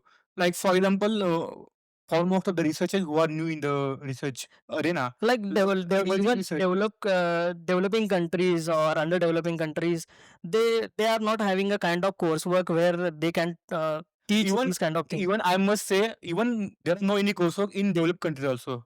Another thing is that, do you think that retraction wash and all other things that will come into the future will be part of researcher's life, Yeah, of course. and a researcher has to deal with it? Yeah. Let's say retraction was, and maybe It's like another company every like, researcher is in custody every time, yeah, of course. has to justify their Yeah, of course. This is actually a norm. This will be a norm also in the future, and every researcher has to deal with this. has to justify their paper. And if they are not doing the, they One have more to thing, get from this. what publishers are doing in this context? Only author's name come into the front line, and everything is onto the every blame is onto the corresponding author and first author, more specifically. And even APC has been taken by the publisher. Subscription, they are taking money from the institute or that from the institute or organization. Where publisher do not come into the front line and explain what exactly been happening, why their editors are not part of this procedure, even though reviewers are also neglected in this case. Yeah. So you see, this is the framework what we currently have as a part of. I think publishers should take certain responsibility Yeah. into this So matter. that's what actually I was gonna say. Publisher actually they should also be taking the responsibility of this scientific misconduct, because see, why the paper is accepted, because there was some peer review process by the journals, Yeah. eventually by publishers. So one, let's say, if the paper is, If it is career damaging for that particular author, why it shouldn't be career damaging for a yeah, of publisher? course it should be. So publishing house or publishers, they should also get the responsibility for about this retraction, I think so. And they should be they should be responsibility of not conducting a transparent peer review process, right? Because reviewers also responsible for that. For example, if one of the reviewers by mistake, he or she, they did not see the scientific misconduct, then they should also be held responsible for that. Yeah. Because eventually, because of you, that paper has been published, right? Yeah. So this is the whole framework. Like reviewers, Author is the main character of this whole yeah, scenario. they they consider authors as Publishers are making money by authors. So yeah, that's what I'm saying. They only make authors as villains, right? Yeah, what we are saying is the Yeah. So they should, there should be another villain in the form of publication. I see. I do not consider it as a villain, but there should be like an understanding where publishers should involve authors, their institute, retraction should come together. Maybe retraction may go wrong. Yeah. Maybe the author or corresponding author to have a theory regarding that, have an explanation regarding that. No one is expert in this world. Of course. Everyone No one has is some perfect. loopholes. that correction that you have put in may elevate the performance of that particular researcher. That is true. It may give a kind of certain thing that he will do research in next years onto that thing. That is true. So yeah, I mean, so the conclusion of the discussion is that, I mean, there should be some regulatory framework Yeah. governing, let's say, retraction was Yes. publishing house, and also under this retraction concept, uh, everyone should take responsibility Equally. equally, including publishers as well as authors, reviewers, etc.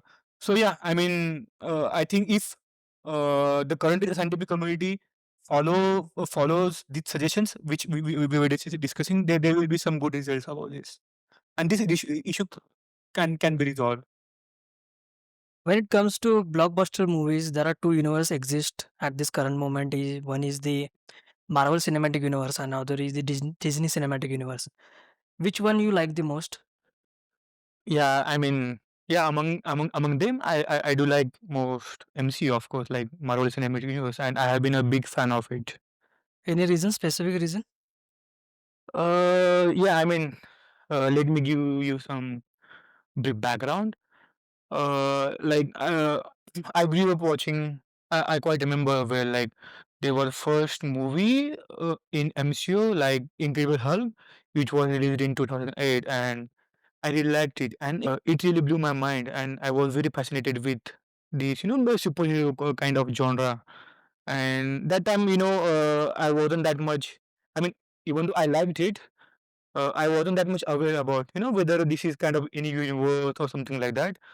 But I kept watching the movies, and the moment, I mean, I watched Iron Man movie, the first Iron Man movie, I really fell in love with the art, the kind of movies, and the superhero genre. And I kept watching all of the movies in MCU. And like still I watch, and I'm really a huge fan. I became a huge fan of MCU franchise. Any specific character that resembles with you or you like the most? Yeah, I mean there are many characters in MCU, like of course Iron Man, Captain America, Thor, Doctor Strange, and all. But among them, you know what? Like I don't like these fancy characters. Among them, I like Daredevil. You know why? Like I found Daredevil as one of the compelling characters in MCU. So I mean, the reason why I like Daredevil, uh, I think let's take an example of other characters. Like I mean, no hate to any specific characters, but let's take an example of Iron Man, because he's a big billionaire, and of course he's also very close to my heart. And let's say Thor, these are cosmic entities, but among them, I do like more grounded characters, ground level superhero, and Daredevil is ground ground level superhero. Which Daredevil? Of course, Hotstar Netflix or one. Netflix? No, no, of course, Netflix one. I mean, there is no competition. There is no any doubt on Netflix. Netflix is Daredevil. Daredevil is character is like he's very humanly. He's like us. He's like us among humans, and the qualities I like. He's like basically like he's a blind lawyer basically, and he's lawyer by day and vigilante by night. So I mean, he fights against the crime in Hell's Kitchen, even being blind, and the fact which makes him unique and the most. I mean, the why I actually fell in love with the character is he has heightened senses, and he has a strong resilience. Even he fails, he bleeds, he keep fighting, and that's what he's make. That what makes him Daredevil. So that was very close to my heart, and I really connect with it. Whenever I feel lows in my life, I mean in career, whether it was in past, like during my PhD journey, there were some points where I felt lows. My experiments they didn't go well. I couldn't get results. That time, I was so frustrated. I was pissed off. But after, I mean, Daredevil was the character which actually kept me patient. I mean, it gave me inspiration. It gave me motivation, and I mean, like, he had a lot of grit. I mean, a lot of resilience. So that qualities of him I like the most, and they kept me alive, and they kept me be who I am. In Daredevil, there are two characters mainly leading the Daredevil series. One is Kingpin and second one is the Daredevil.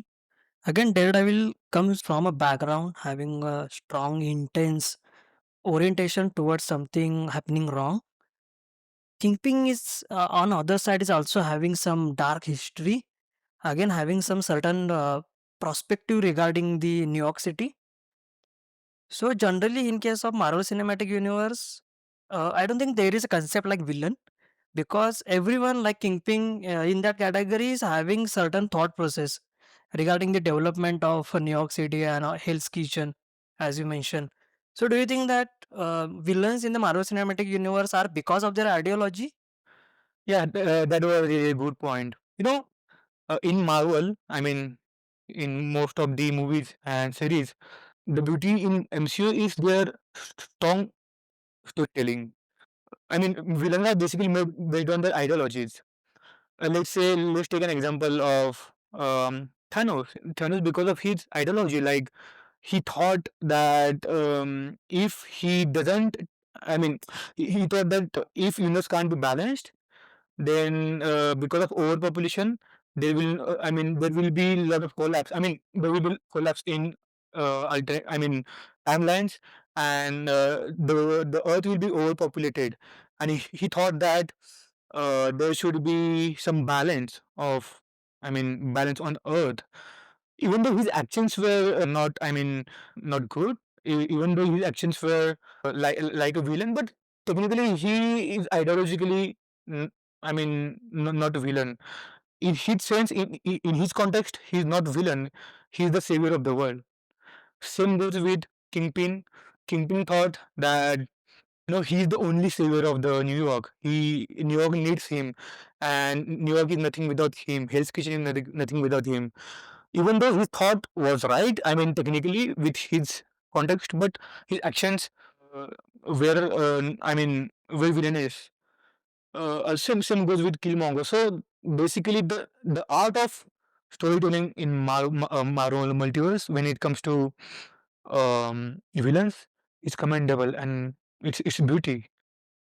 Please tell us more about what is the current status of the MCU as well as what new happening in the Marvel Cinematic Universe. So suddenly Marvel needed some new villain. So as a part of that, Marvel planned to make Doctor Doom as we all saw that they introduced RDJ as um, a new Doctor, new villain in the form of Doctor Doom. So the way current direction of Marvel Multiverse is going, now they have planned to, they already introduced Doctor Doom in previous movie, that is Fantastic Four.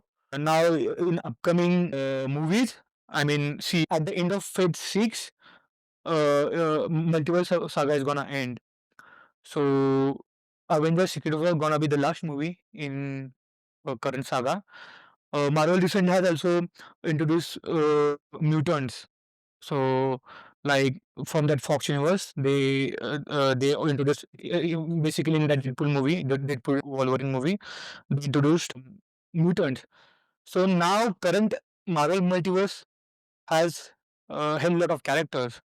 Many new characters are also gonna be introduced in upcoming movies, and this current saga is gonna focus on Doctor Doom. So Doctor Doom is basically, of course, in when we see in Marvel comic books, Doctor Doom is one of the what I can say strongest villains in in Marvel comic books, and upcoming movies are gonna surround with this timeline. Also, meanwhile, as we can see, Marvel recently has announced and also they did a poster of Spider-Man 4, right? In that movie, I mean, as per the reports, movie is gonna be at ground level. They're not gonna like inculcate Spider-Man's arc in upcoming multiversal saga. They're gonna make it. I mean, they're gonna keep it at ground level. So as a part of upcoming, I mean, because they already have set ground for Doctor Doom, like in Fantastic Four movie. So after Fantastic Four movie, the big movie is gonna be Avengers Doomsday. So in that movie, basically there will be rise of Doctor Doom, and after Battleground, I mean, it's gonna very interesting to see how he's gonna form the Battleground when there is a Loki, right? Because current, I mean, in now current Marvel multiverse is, I mean, is focused on Loki's multiverse that is in the form of the Yggdrasil tree. So Loki is the now we can say time of God. I'm very excited to see what actually future comes, like how further Secret War starts because at the end of Doctor Strange multiverse in Madness movie, in post credit scene they showed that Doctor Strange talks about incursion. Has already been started. He's with Clea and he break the fabric and Clea and Doctor Strange they go in dark dimension. So that was the end of the Doctor Strange. I mean, it's gonna be very interesting to see how incursion happens, multiversal war gets started, and I mean how everything is gonna happen in upcoming part of MCU. I'm very excited to see look for. I'm looking forward to it. Currently, they have introduced new characters like Mephisto, Dormammu is there, then Null character is there, Yeah. celestial beings are there, Eternals are there. So kind of chaos is happening in the Marvel Cinematic Universe, and the timelines are not clear. That which thing where it is happening. So again, putting a certain kind of plot that how these timelines are going to connect. Again, Loki is having his own multiverse, handling everything. So where is it exactly location of Null? Where are the Eternals? Where are the celestial beings? Yeah, so like now this is no more Marvel Cinematic Universe. This is Marvel Cinematic Multiverse. So everything is happening right now. Like it's like a chaos. Multiversal war is gonna happen, and I mean there are different characters which are shown in different movies. They have been introduced. Like you say mystical character that is Mephisto. Then recently Loki, I mean, he himself became a god of time, and he hosts the multiverse and timeline. So So yeah, sure. Though many things are happening currently at this moment, and they are having different timelines. Even there is existence of multiverse also at the moment. So we are also excited for the Victor that is Doctor Doom, and also for the Loki's take on Doctor Doom. What he gonna do? mm, Again, there will be a moment where Loki and Thor will come of together course, once man, again it's gonna after a very be long period of time. And Thor knows that what Thor is knowing is that Loki is dead. yeah. Thor doesn't know about him anymore. So that will be an major event of that plot.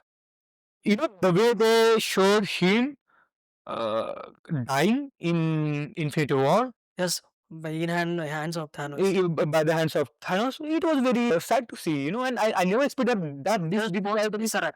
yeah, this first person, right, and I never expected that this character is gonna get rebooted again and at this level, at such level, like at such Because of grand level. Tesseract, he is dead in the Marvel Cinematic Universe, and because of Tesseract, he is again in the Marvel Cinematic Yeah. Universe. Secondly, Temporalum is considering the part where Victor Timely is demonstrating something Yeah. in the past history where Loki and Mobius they went there and having a scene with a presentation of or a kind of small show that is happening. Yeah. Victor Timely saying that conversion of time into energy by using electricity, Yeah. kind of decaying process, inverting the energy, kind of inverting the time and something like that.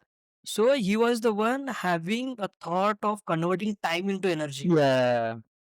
So now So Loki, what Loki has understood at this moment regarding the time, energy, and electricity. Yeah. And the thing that connects with all of this Quantum is physics. Einstein, Of course. and there is a Faraday, there is Maxwell. Maxwell. Yeah, so I mean, these things go along with each other, right? Who knows? He must have made Einstein, and Einstein. He was sitting with Einstein, like we Lecture. yeah. He was listening to Einstein's lecture. Einstein's lecture and having some questions. Yeah, In him. yeah. And who knows? Like he was sitting like us. We both are discussing. After all, why don't you convert time into electricity? That is true. His best capability, and he came back. And then what did? It's beyond imagination of even who remains. Yeah. Because that was the point.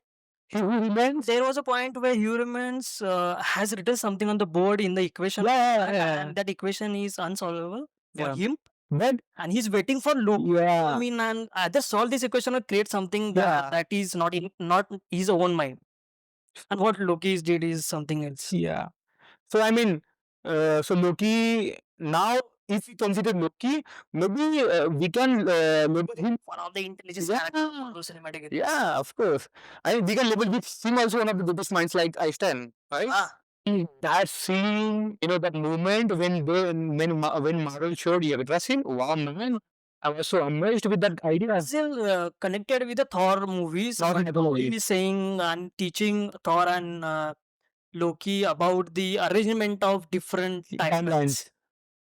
So I mean, Then Loki utilizing that thing into keeping into mind, connecting the free will, having some engineering and that kind of knowledge, and creating a tree where everything is decided by that own universe and that people who reside inside that. so they have free will now. Now everyone has free will. So Just watching things. So I think that was so pure satisfaction. Yeah, because everyone is parasite now. Everyone is trying to reconstruct that Yggdrasil tree into something that they want. Because again, Kang the Conqueror variants are there. Yeah. Null is there. Yeah. Many things are there. Yeah, I mean, most of these people, they are actually power hungry. Yeah, power. But Loki, man, Loki is Loki. You want seat where Loki exists. Yeah. So of course, at the end, Loki is Loki, and he had glorious purpose. Now there is a timeline where O2 and other watchers are working for their multiverse.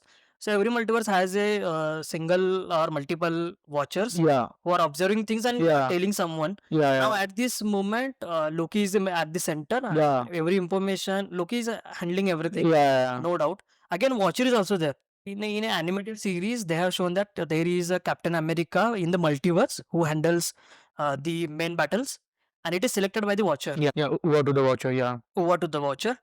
So what do she asks something to Uatu and says that show me something that I can it's Observe. like Yeah. oh, that's surprise, that's a new thing. And he takes her and shows the Yggdrasil tree that has been created by. Yeah, man. So the Uatu is connected with the multiverse Superman. multiverse, and there is a war between different Multiverse. I mean, we have the Watchers. Watchers, fighting with each other about predestination and free will, because their universe is dealing with the destination things, and now the universe that has been created by the Loki, it's free will. Yeah. And there is a contradiction and there is a big fight between them. So yeah, I mean, after Loki created his multiverse, a lot of things going on. I mean, of course, a lot of chaos is going on because before And even it was multiverse exists as a different space in the entire fabric system. yeah. Well, Loki, it's like he has kept away from all of this kind of things. Only few people are allowed to see his multiverse. Yeah, that is true. So yeah, I mean, this is actually an overview of Loki's multiverse. Man, I'm waiting for that moment when Doctor Doom will come to Loki. Yeah. And he will seek him. Of course. See, anyways, in upcoming think that he has won the battle, but at the same moment, considering the smartness of Loki, of course. This is gonna be revealed at the end of Civil War. people will think that yeah, he won the battle and now he's handling the multiverse. But I feel, considering the Marvel fan, I don't think Loki will do something that he will be like regretted for. Of course. He will not do anything. For sure. See, that part actually we're gonna, I mean, see at the end of Secret Wars. But as per the sequence, like of the Marvel comics also. Anyways, because Marvel has already announced upcoming movies, that is doomsday and secret wars, and also they showed about incursion. So I mean, at the very moment, anyways, Dr. Doom, he will go to Loki because he will get to know that this one, and I mean, this one, let's say, God of time, or this one person who is holding all the timelines after researching. Because Dr. Doom is so talented, I mean, Dr. Doom is one of the intelligent minds, along with Mr. Fantastic. Now, from Marvel Cinematic Universe to let's move on to the real universe. So, from your perspective, how this universe work? Oh, now this is actually very interesting topic. So, okay, so there are different concepts which actually, I mean, we are gonna cover under this universe topic. Should we start from beginning of the universe, maybe? Yeah, sure. About the understanding of universe. Okay, so basically, so think of, I mean, about the birth of the universe. So, in the history of, let's say, astrophysics, there have been a lot of theories which have been formulated based on the birth of the universe. And as you know, that most accepted theory is Big Bang. Yeah. So, what is singularity? So, singularity is the point where like matter, energy, gravity, nothing exists. So, singularity is nothing which works under universal physics law. Currently, we are at, I mean, these planets, and then, I mean, galaxies, everything that exists in the universe are basically a part of a big bang. So basically, most of the scientists they believe that Big Bang is the most, I mean, accepted theory. So apart from Big Bang, there are also many other concepts. People say that they do exist. Man, basically, they are hypothetical because no one knows what actually. I mean, for Big Bang specifically, there is one thing called a CMB, that is cosmic micro background radiation. So it's supposed that, like, let's say, suppose there was some primordial soup or something like that thing. Okay, primordial nuclei, and after that everything um, everything happened, like, and then stars were born, and then uh, galaxies, and then eventually every planet they were born like that. So after Big Bang happened, I guess in the year of something 1965, most of the scientists they observed there's one like remnant of the universe. It is called as I mean, CMB is called as remnant of the universe. So they found that after, I mean, CMB is considered as a proof of Big Bang.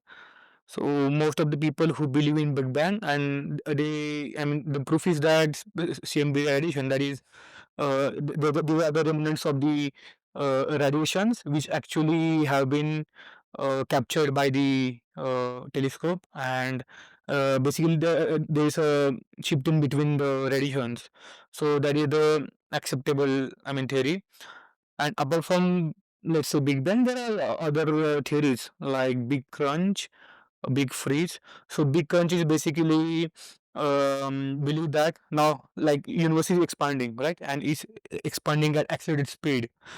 So who is the responsible for expansion of the universe? So it is believed that dark energy, it is responsible for the expansion of the universe. So in the crunch theory, it is believed that at certain time there will be gravity will overtake dark energy, and there will be dark energy no more. And what will happen if there is no dark energy? So gravity will take over, and it will again universe revert back into the singularity. So this phenomenon basically called as uh, big crunch, and then after this event again there will be dark energy, and then that story will be continued. So it is called as big crunch, and there is big freeze. So big freeze is basically the concept where people believe that, I mean, dark energy will overpower what I can say, gravity, and if there will be more dark energy, then there will be enough matter, and after certain time everything will be, I mean, cooled, and it will be kind of freeze. So it is called as deep freeze.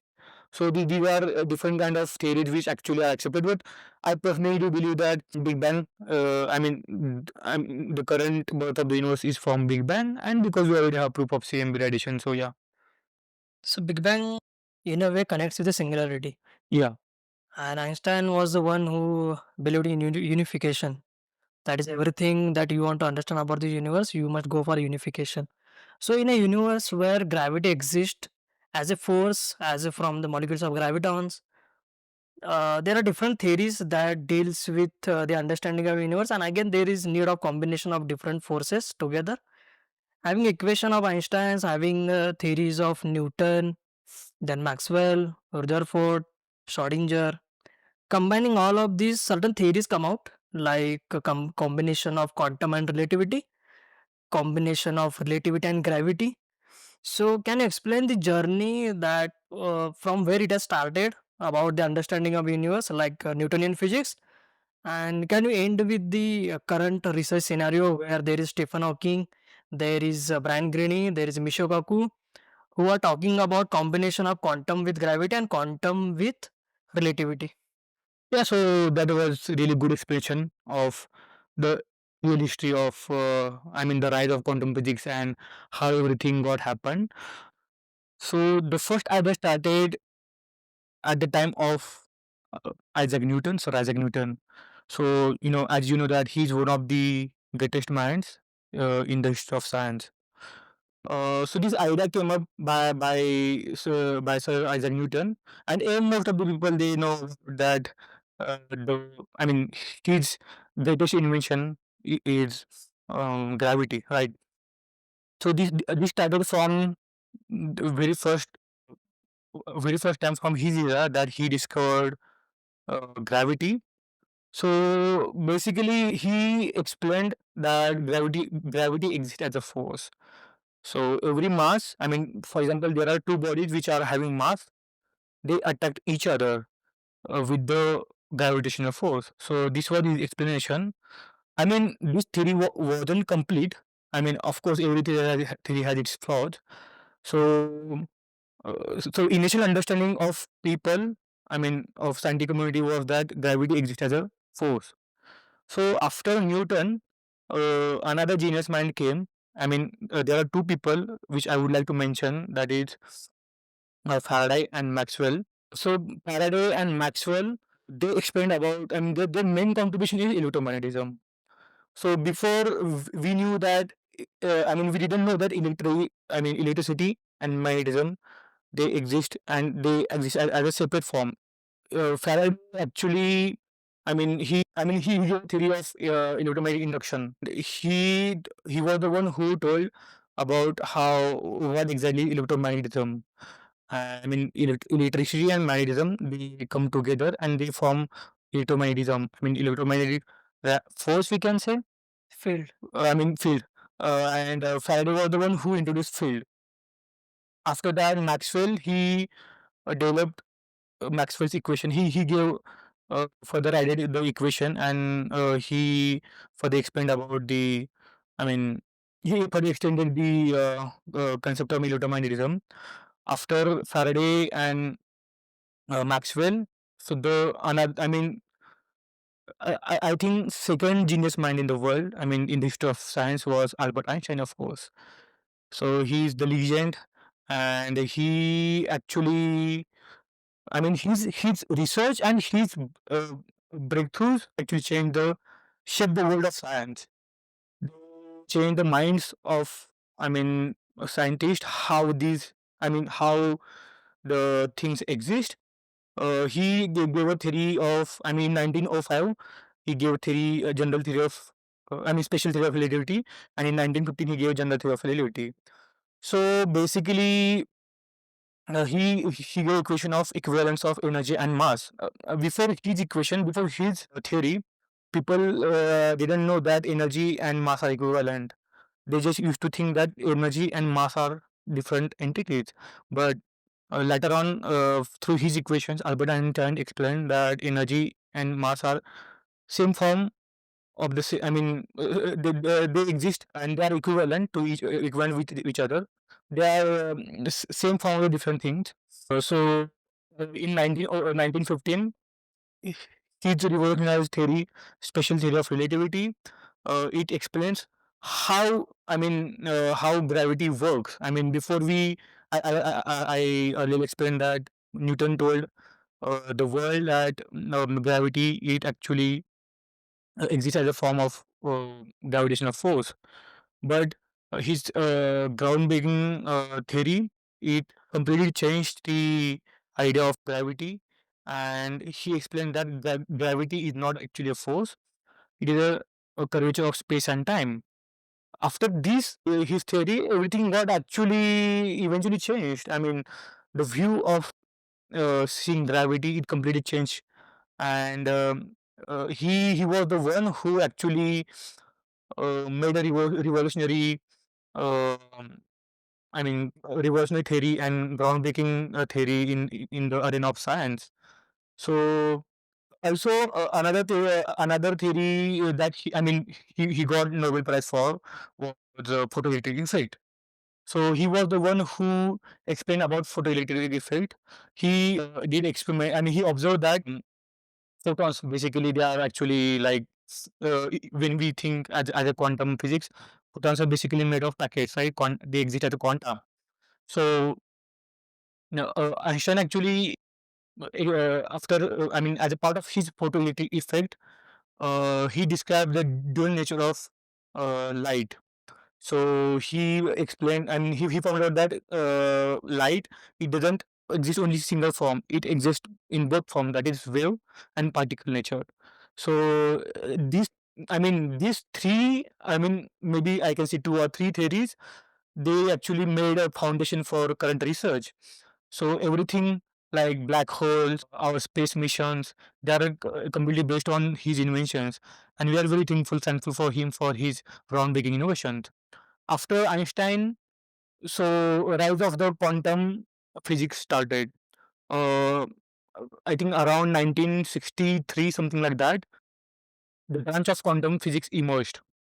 So after Einstein, there was a huge contribution of two greatest quantum physicists who actually carried on the legacy. One is Schrödinger and another is Heisenberg. So the contribution, Schrödinger, he actually gave his thought experiment about cat, about quantum superposition, and Heisenberg gave uncertainty principle. So as per Heisenberg's uncertainty principle, one cannot identify the position and momentum of the subatomic particles at the same time. And About Schrodinger's contribution, Schrodinger actually he had some thought experiment. He explained about quantum superposition.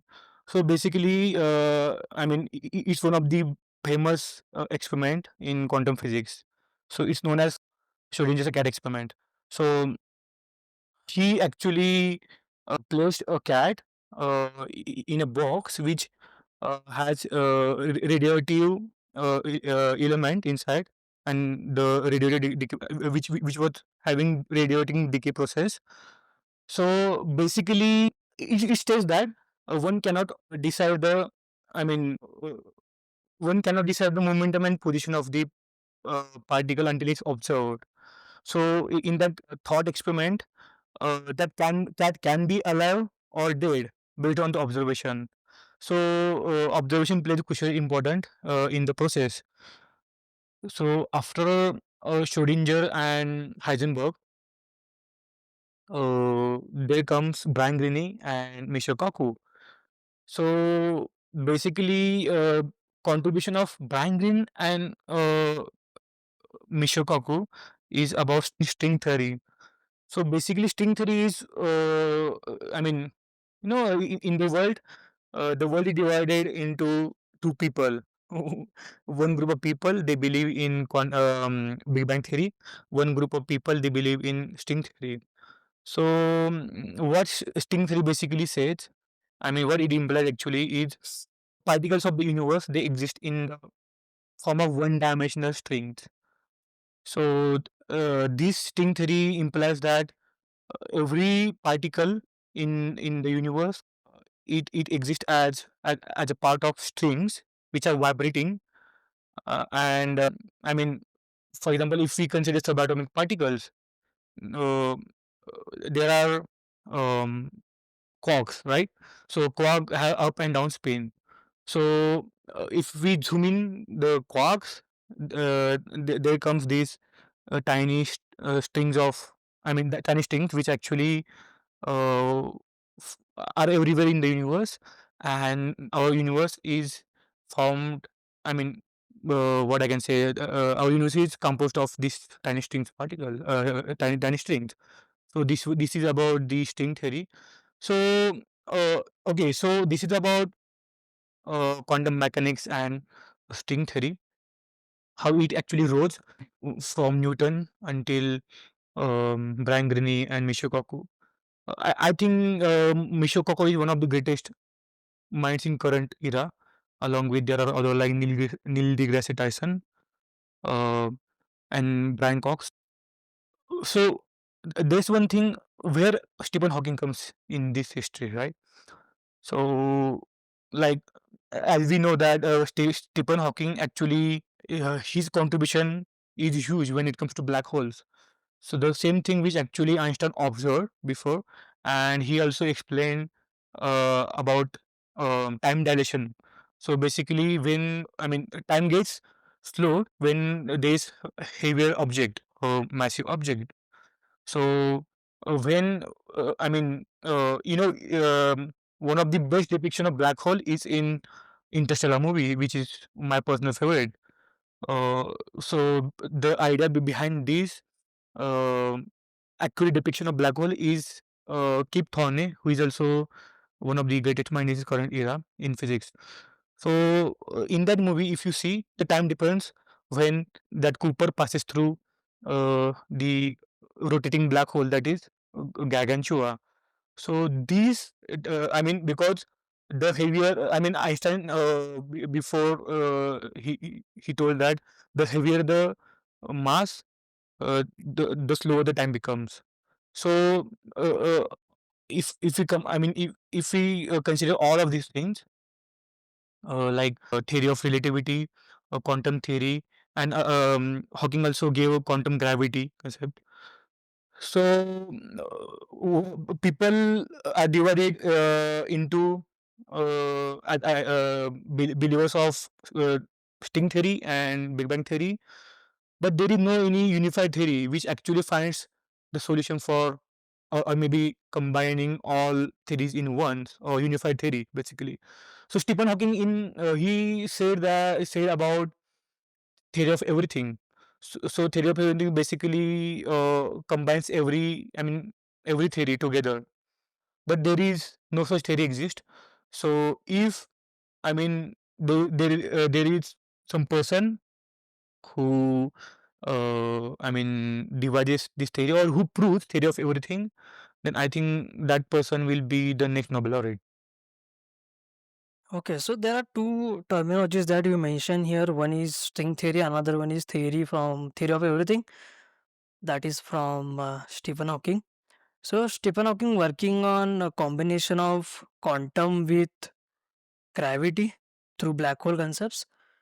And again, a similar thing is there where quantum is mixed with theory of relativity.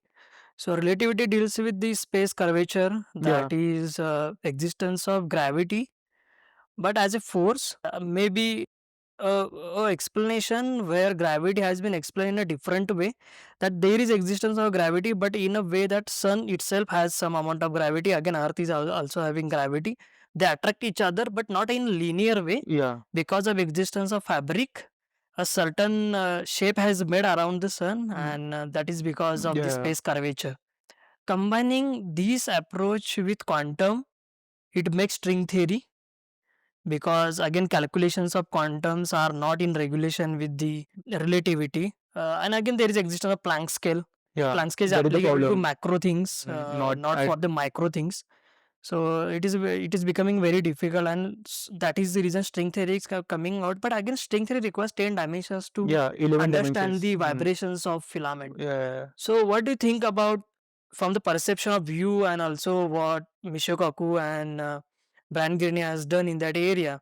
But again, considering that they also carry forwarding that legacy. thing, because Mm, at this moment string theory hasn't been proved. yeah. So now we need new minds to understand in a different way.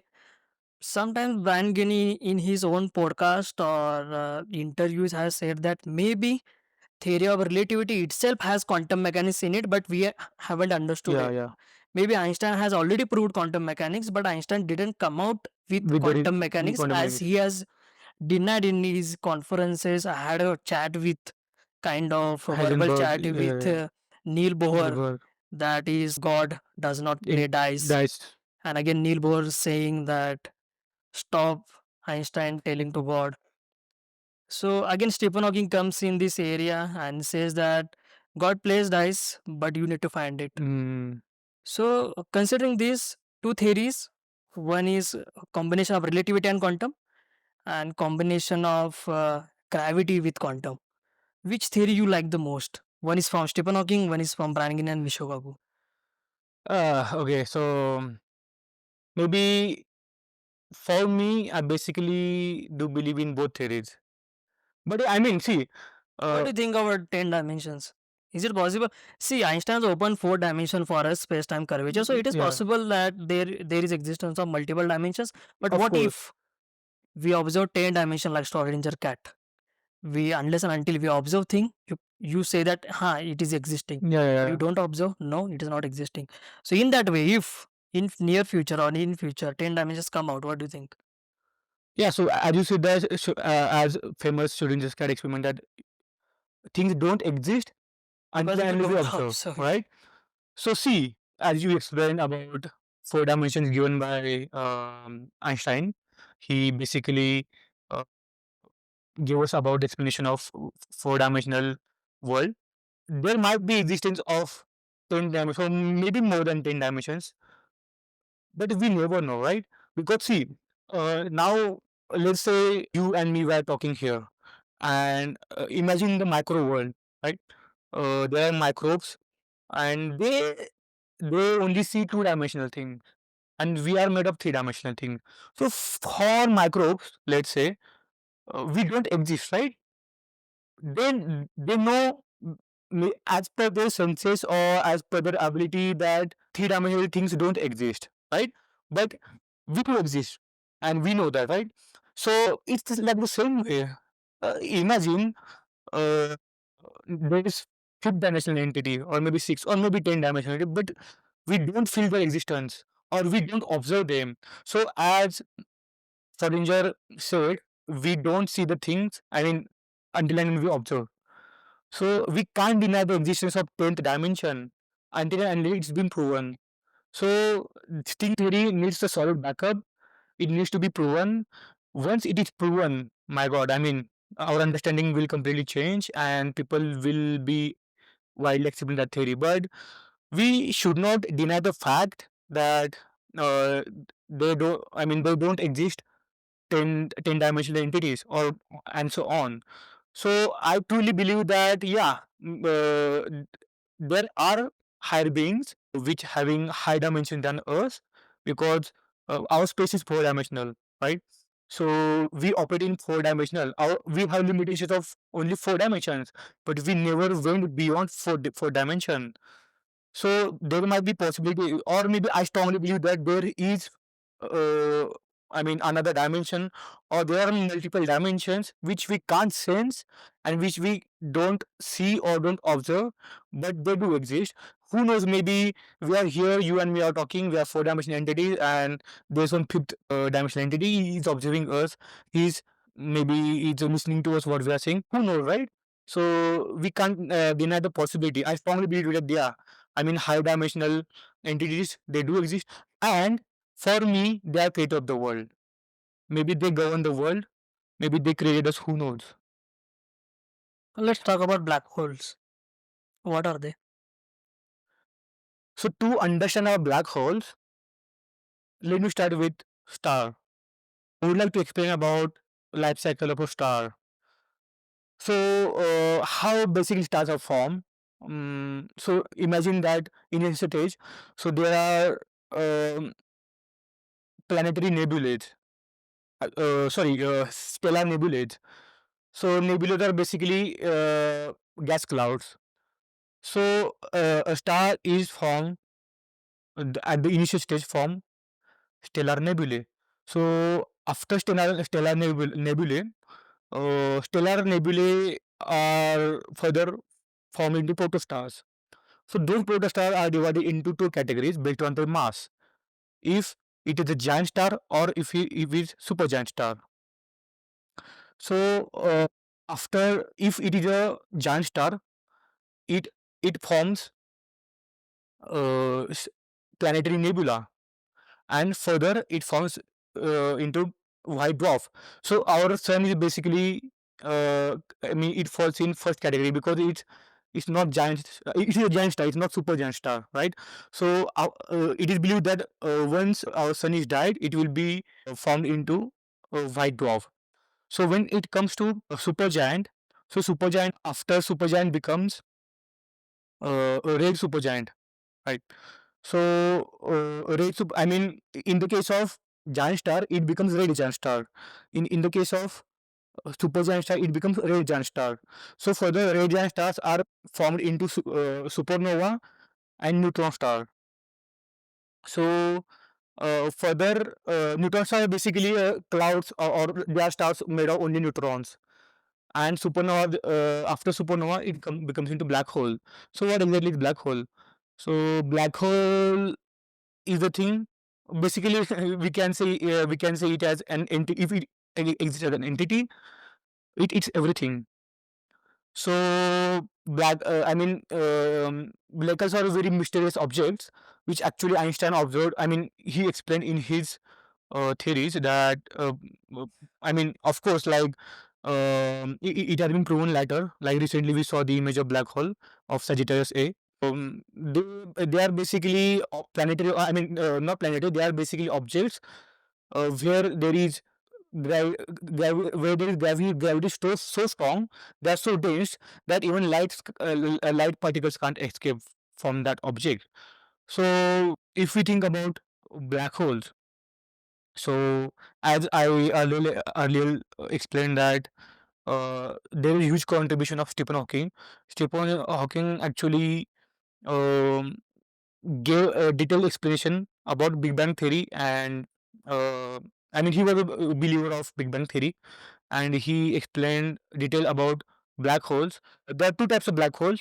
One is supergiant black hole, which every galaxy has at the center of at its center, and another is giant black hole. I mean, it depends on the size of black hole, right? So for a star, let's for example, there's one star. Let's take an example of Alpha Centauri, right? It is one of the nearest star of from our galaxy.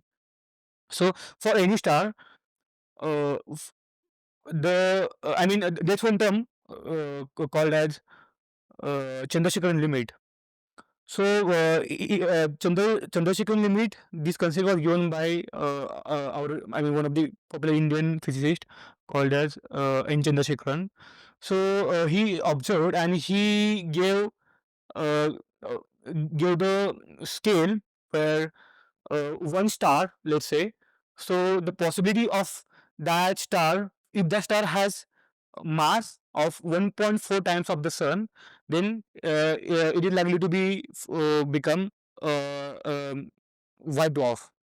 And if it exceeds that limit, for let's say if a star has more mass, maybe 1.8 or 1.10 times the sun, then it becomes possibly a black hole.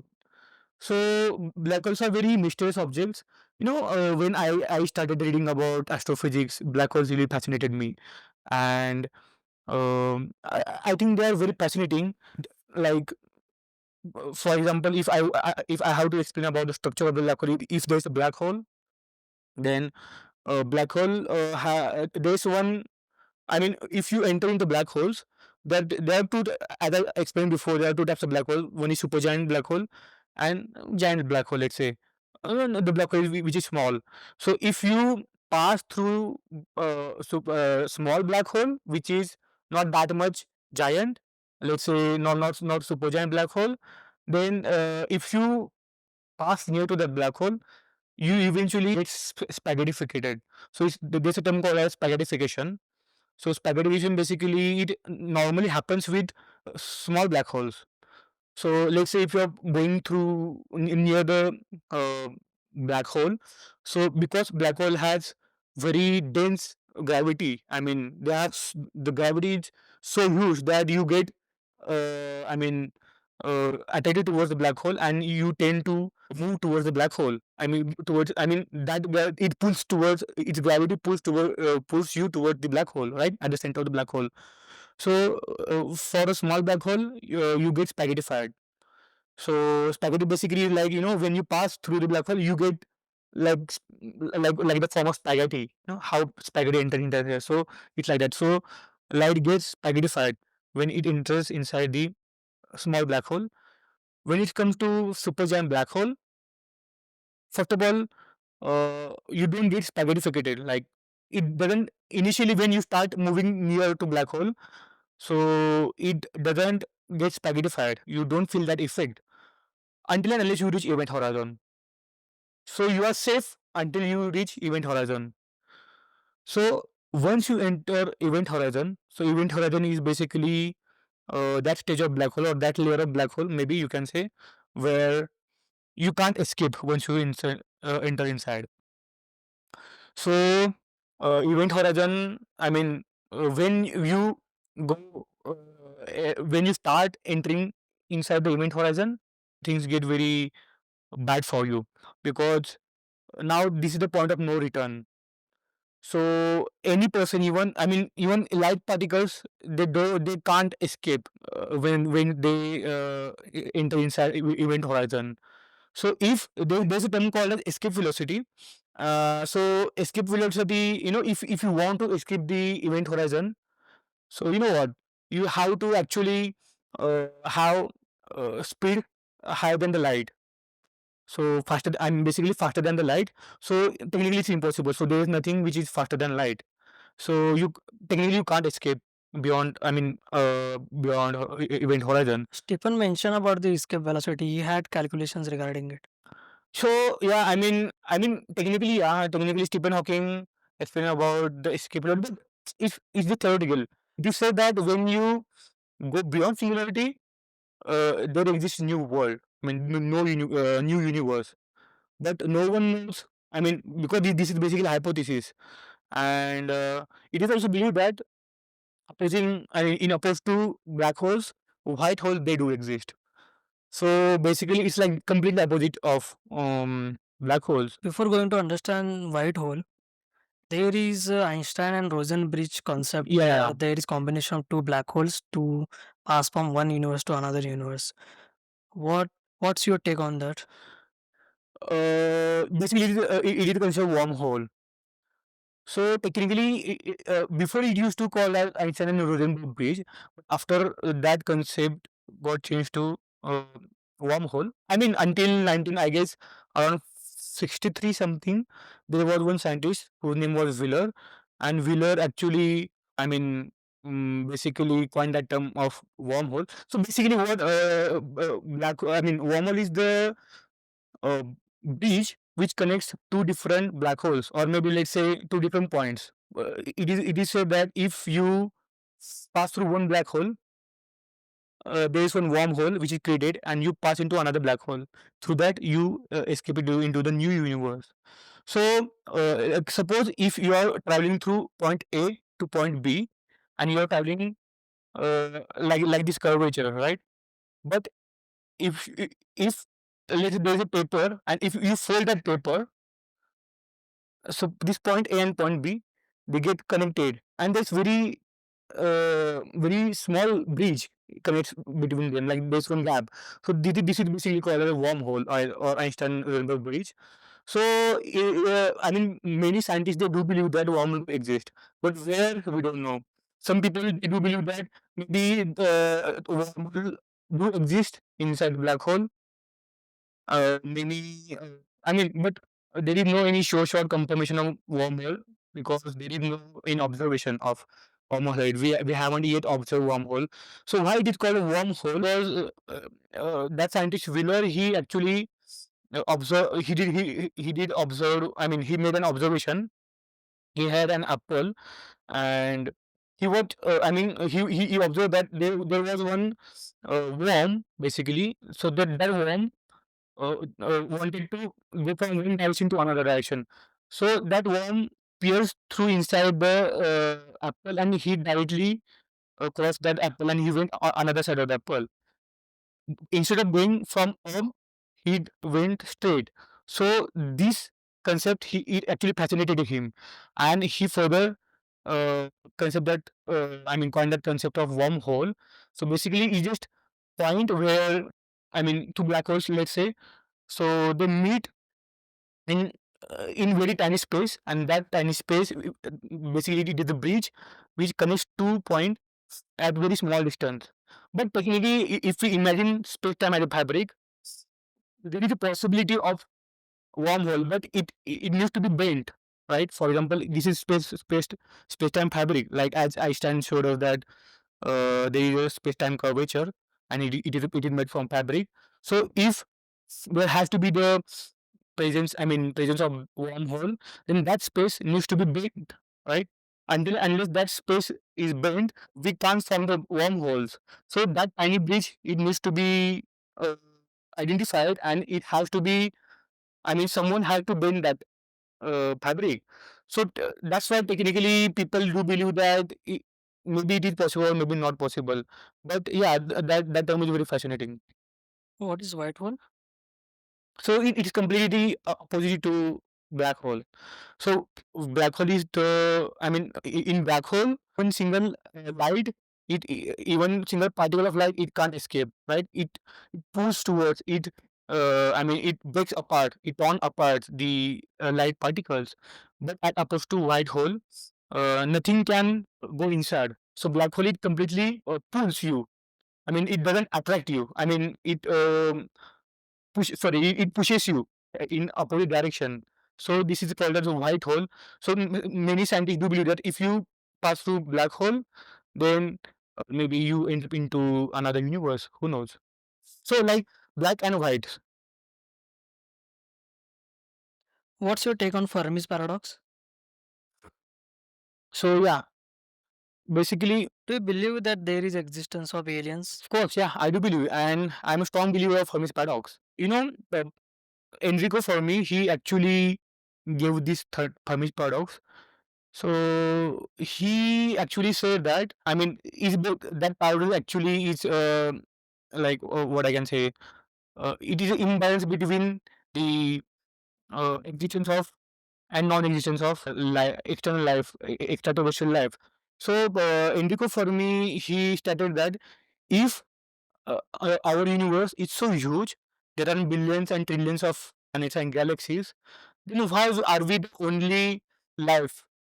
I mean, uh, came into existence. So there must be any other extraterrestrial life which is already existing, and we are not able to contact them, or maybe we are not able to observe them, or maybe we are not our technology is not developed enough that we can't observe them. So there are, basically it's like this way. If are we the only living species in entire universe? So there must be another species which there must be the presence of extraterrestrial life. So there are different solutions for this Fermi's paradox. So one of the term is called a great filter. So basically, great filter is the concept where before explaining great filter, I would like to add about Kardashev scale. So Kardashev scale, there is one Russian scientist, Kardashev, who actually uh, gave the scale of uh, civilization, different civilizations. So that scale divides into main three types: type one, type two, and type three civilization. So Kardashev, as a part of type one civilization, type one civilization is the one which utilizes its own planet's energy. It is able to harness the whole energy of its own planet. So this is called a type one civilization. Type two civilization is basically the one which is able to harness its sun's whole energy. I mean, let's take an example, Dyson sphere, right? So Dyson sphere is a technical term where I mean, it is basically kind of acts as harnessing the sun's energy and utilizing it for our resources. So type 2 civilization is able to utilize its own sun's energy and like let's say Dyson sphere. And type 3 civilization is the civilization which is able to utilize or harness its own galaxy's energy.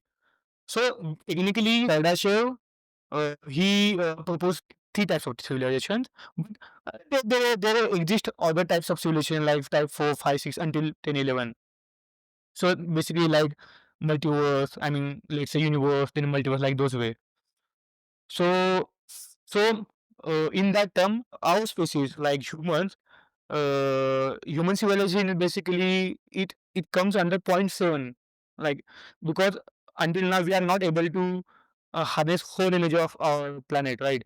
So once we reach that stage where we harness the whole energy of our planet, then we will be type 1 civilization.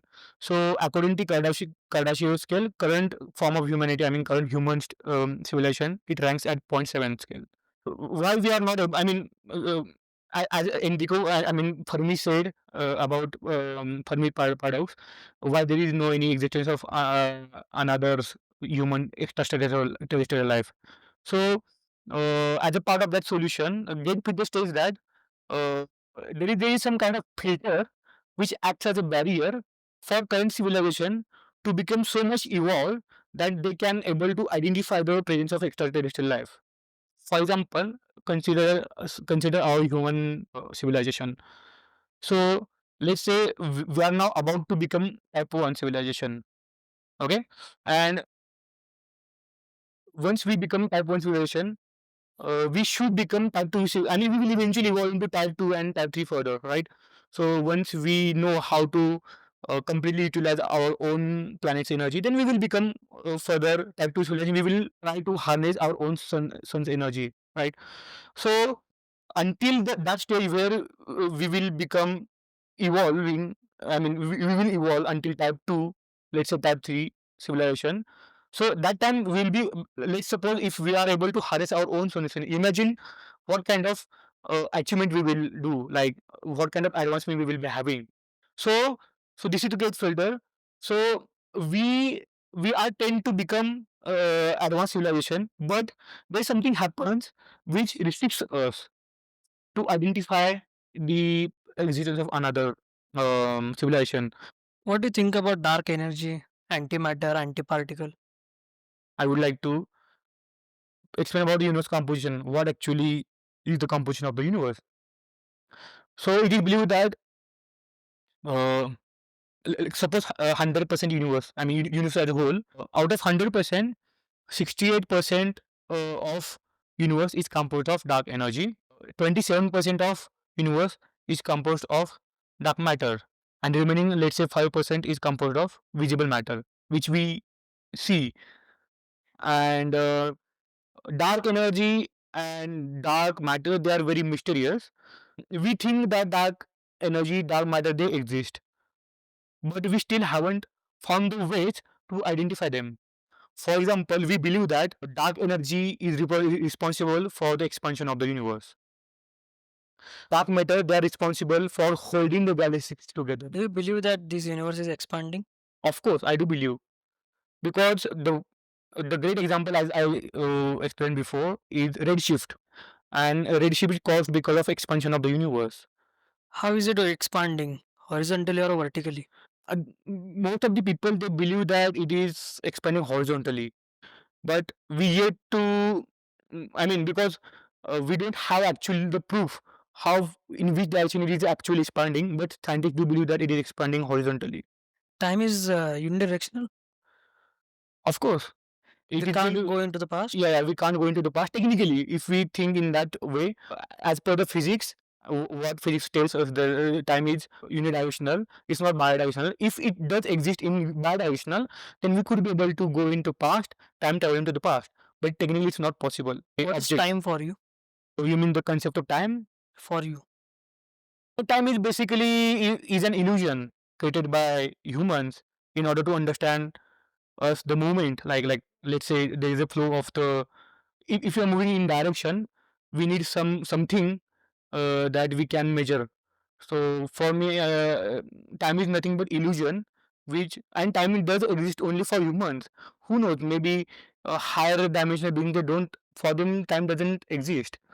So time is just mere an illusion for me. Okay. So okay, okay, you If carry you're on. saying there is expansion of universe, then you told us about the singularity. So, considering that expanding universe, considering time as an entity or time as an illusion, which is unidirectional, then what's the point to understand the universe in the which existed in the past? So scientists, they wanted how is the birth of the universe. Okay, so there's one thing. I mean, Big Bang theory is just a theory. I mean, also as I told you, If Big Bang has occurred from the singularity, it means that somewhere singularity has been created before that time as well. so there is no any proof. No one knows what was before a Big Bang, what was before singularity, and who was the creator of the singularity. No one knows about that. I mean, scientists, they are actually trying to search about what exactly existed beyond time. See, for our understanding, for human understanding, thing, we just know that time existed after Big Bang, right? But there is also possibility that time might exist before Big Bang also. There are some scientists who say that there are multiple singularities happen at the same time, and one of them is R. Yeah. So yeah. So again, it is also another possibility. So see, That comes as bubble theory. yeah, of course, that is the bubble theory. So see, here comes the multiverse. Like if we consider there is multiverse, right? So our universe, it arose from one singularity. Maybe there are multiple singularities and multiple universes. They arose from multiple singularities, right? So we can just think and we can just formulate a theory of multiple multiverse and like singularity. But I mean, until and unless we get any proof, we can't actually confirm. But of course, these are theories, and theories are like this way. There is existence of different particles other than we usually have experimented. Like there is existence of gravitons, there is existence of neutrinos, there is existence of photon from sun, which is not obvious for Earth. So when you think about these kind of particles whose existence is depend on the things which is not present on the Earth, what's your take on that? What is use of the particles? Means what is the function of neutrinos? There are, I mean, for example, uh, different kind of particles like neutrinos. There are also people believe that tachyons. They also do exist. Tachyons are basically considered as faster than light particles, but technically they don't exist. Neutrinos and It's gravitons. even pass through our body and Yeah, physically it is yeah. happening. Same like dark energy, Dark matter. even dark matter. So they are existing, but they are not Yeah, responsive to us. Maybe they are active in different dimension, yeah, existing in our dimension as well. Considering the Schrodinger's observation that if you observe, you will look up to it. yeah. If you Otherwise, don't, it is not existing for you. yeah. So yeah, see, as you mentioned about like, So my question is that there is existence of some particles but we to whom we do not have any relation, but still they exist. it is a regular part of our life. Uh, so yeah, see, this universe basically, when it is formed, uh, I do believe that it created, I mean, different types of particles, right? So as you said earlier that for our universe, for example, it is also believed that matter and antimatter, right? So if matter exists, there also exists So antimatter. it is same with particle, antiparticle is Yeah, there. Same particle with and proton, antiparticles. Yeah, antiproton. with electron, positron. Yeah. So So when Big Bang happened, when matter formed, I mean, when that collision happened, it is believed that matter and antimatter both actually existed. For example, let's say antimatter, it has completely opposite properties like ordinary matter. So matter and antimatter, when they come together, they annihilate and they form tremendous amount of energy. Maybe it is way beyond than nuclear reactor, right? So it is believed that matter and antimatter did exist. Uh, Also, I observed like recently scientists they actually were able to synthesize antimatter, and that too they saved in There's a lot of energy. yeah, of course, it requires a lot of energy. Only problem with antimatters is that how to store them. Because, for example, if that antimatter exists, if we create antimatter, then it suddenly will get in contact with matter and it will completely annihilate. So, for that, in that experiment, they did store it in vacuum because vacuum is devoid of anything, right? So, there is no any, even there is no any particle exist in People vacuum. say that, yeah, people say that in vacuum there is nothing exists in the Yeah, vacuum. yeah. But So quantum world says that there is existence of quantum fluctuation everywhere. everywhere, yeah. I mean, see, these are theories. I mean, if we, Even nothingness has everything in it. yeah.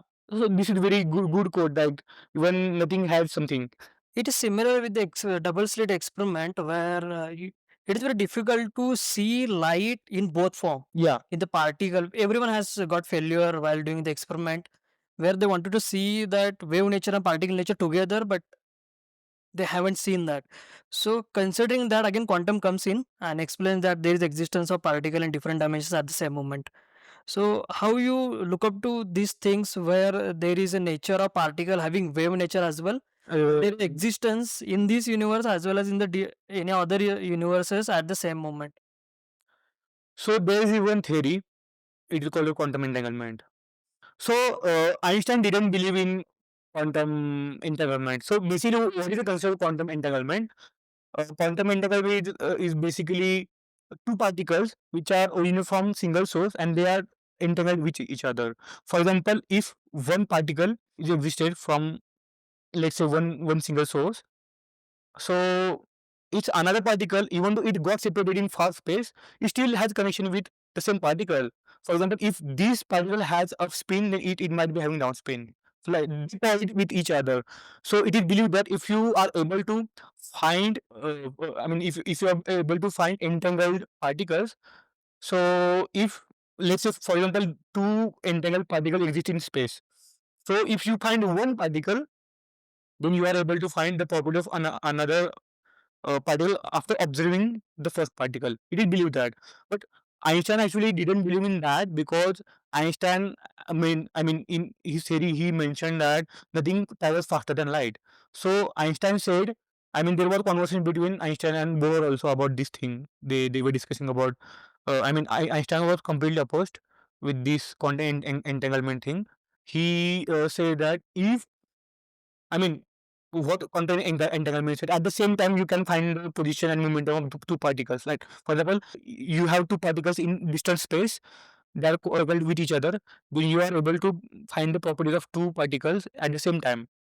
But Einstein said that if you have to find the position, let's say, suppose, of the two particles at the same time in space, you have to travel faster than light to go towards another particle to observe it or to see its presence, but technically it's not possible. So Einstein actually opposed this theory. But yeah, this quantum entanglement thing, the quantum science, they do believe in that. Thank you so much, Prasanna, for coming here and sharing your knowledge. Yeah, it's my pleasure, and thanks for having me. And yeah, even though this was my first time, it was actually kind of new experience for me. I got to learn many things from you also, and I'm looking forward for From me. further. I'm looking forward further for our deep conversations, and maybe if we successfully deliver this podcast, then maybe we can have another uh, part of podcast if related to another things. Yeah, So sure. I'm looking forward to. Thank you so much.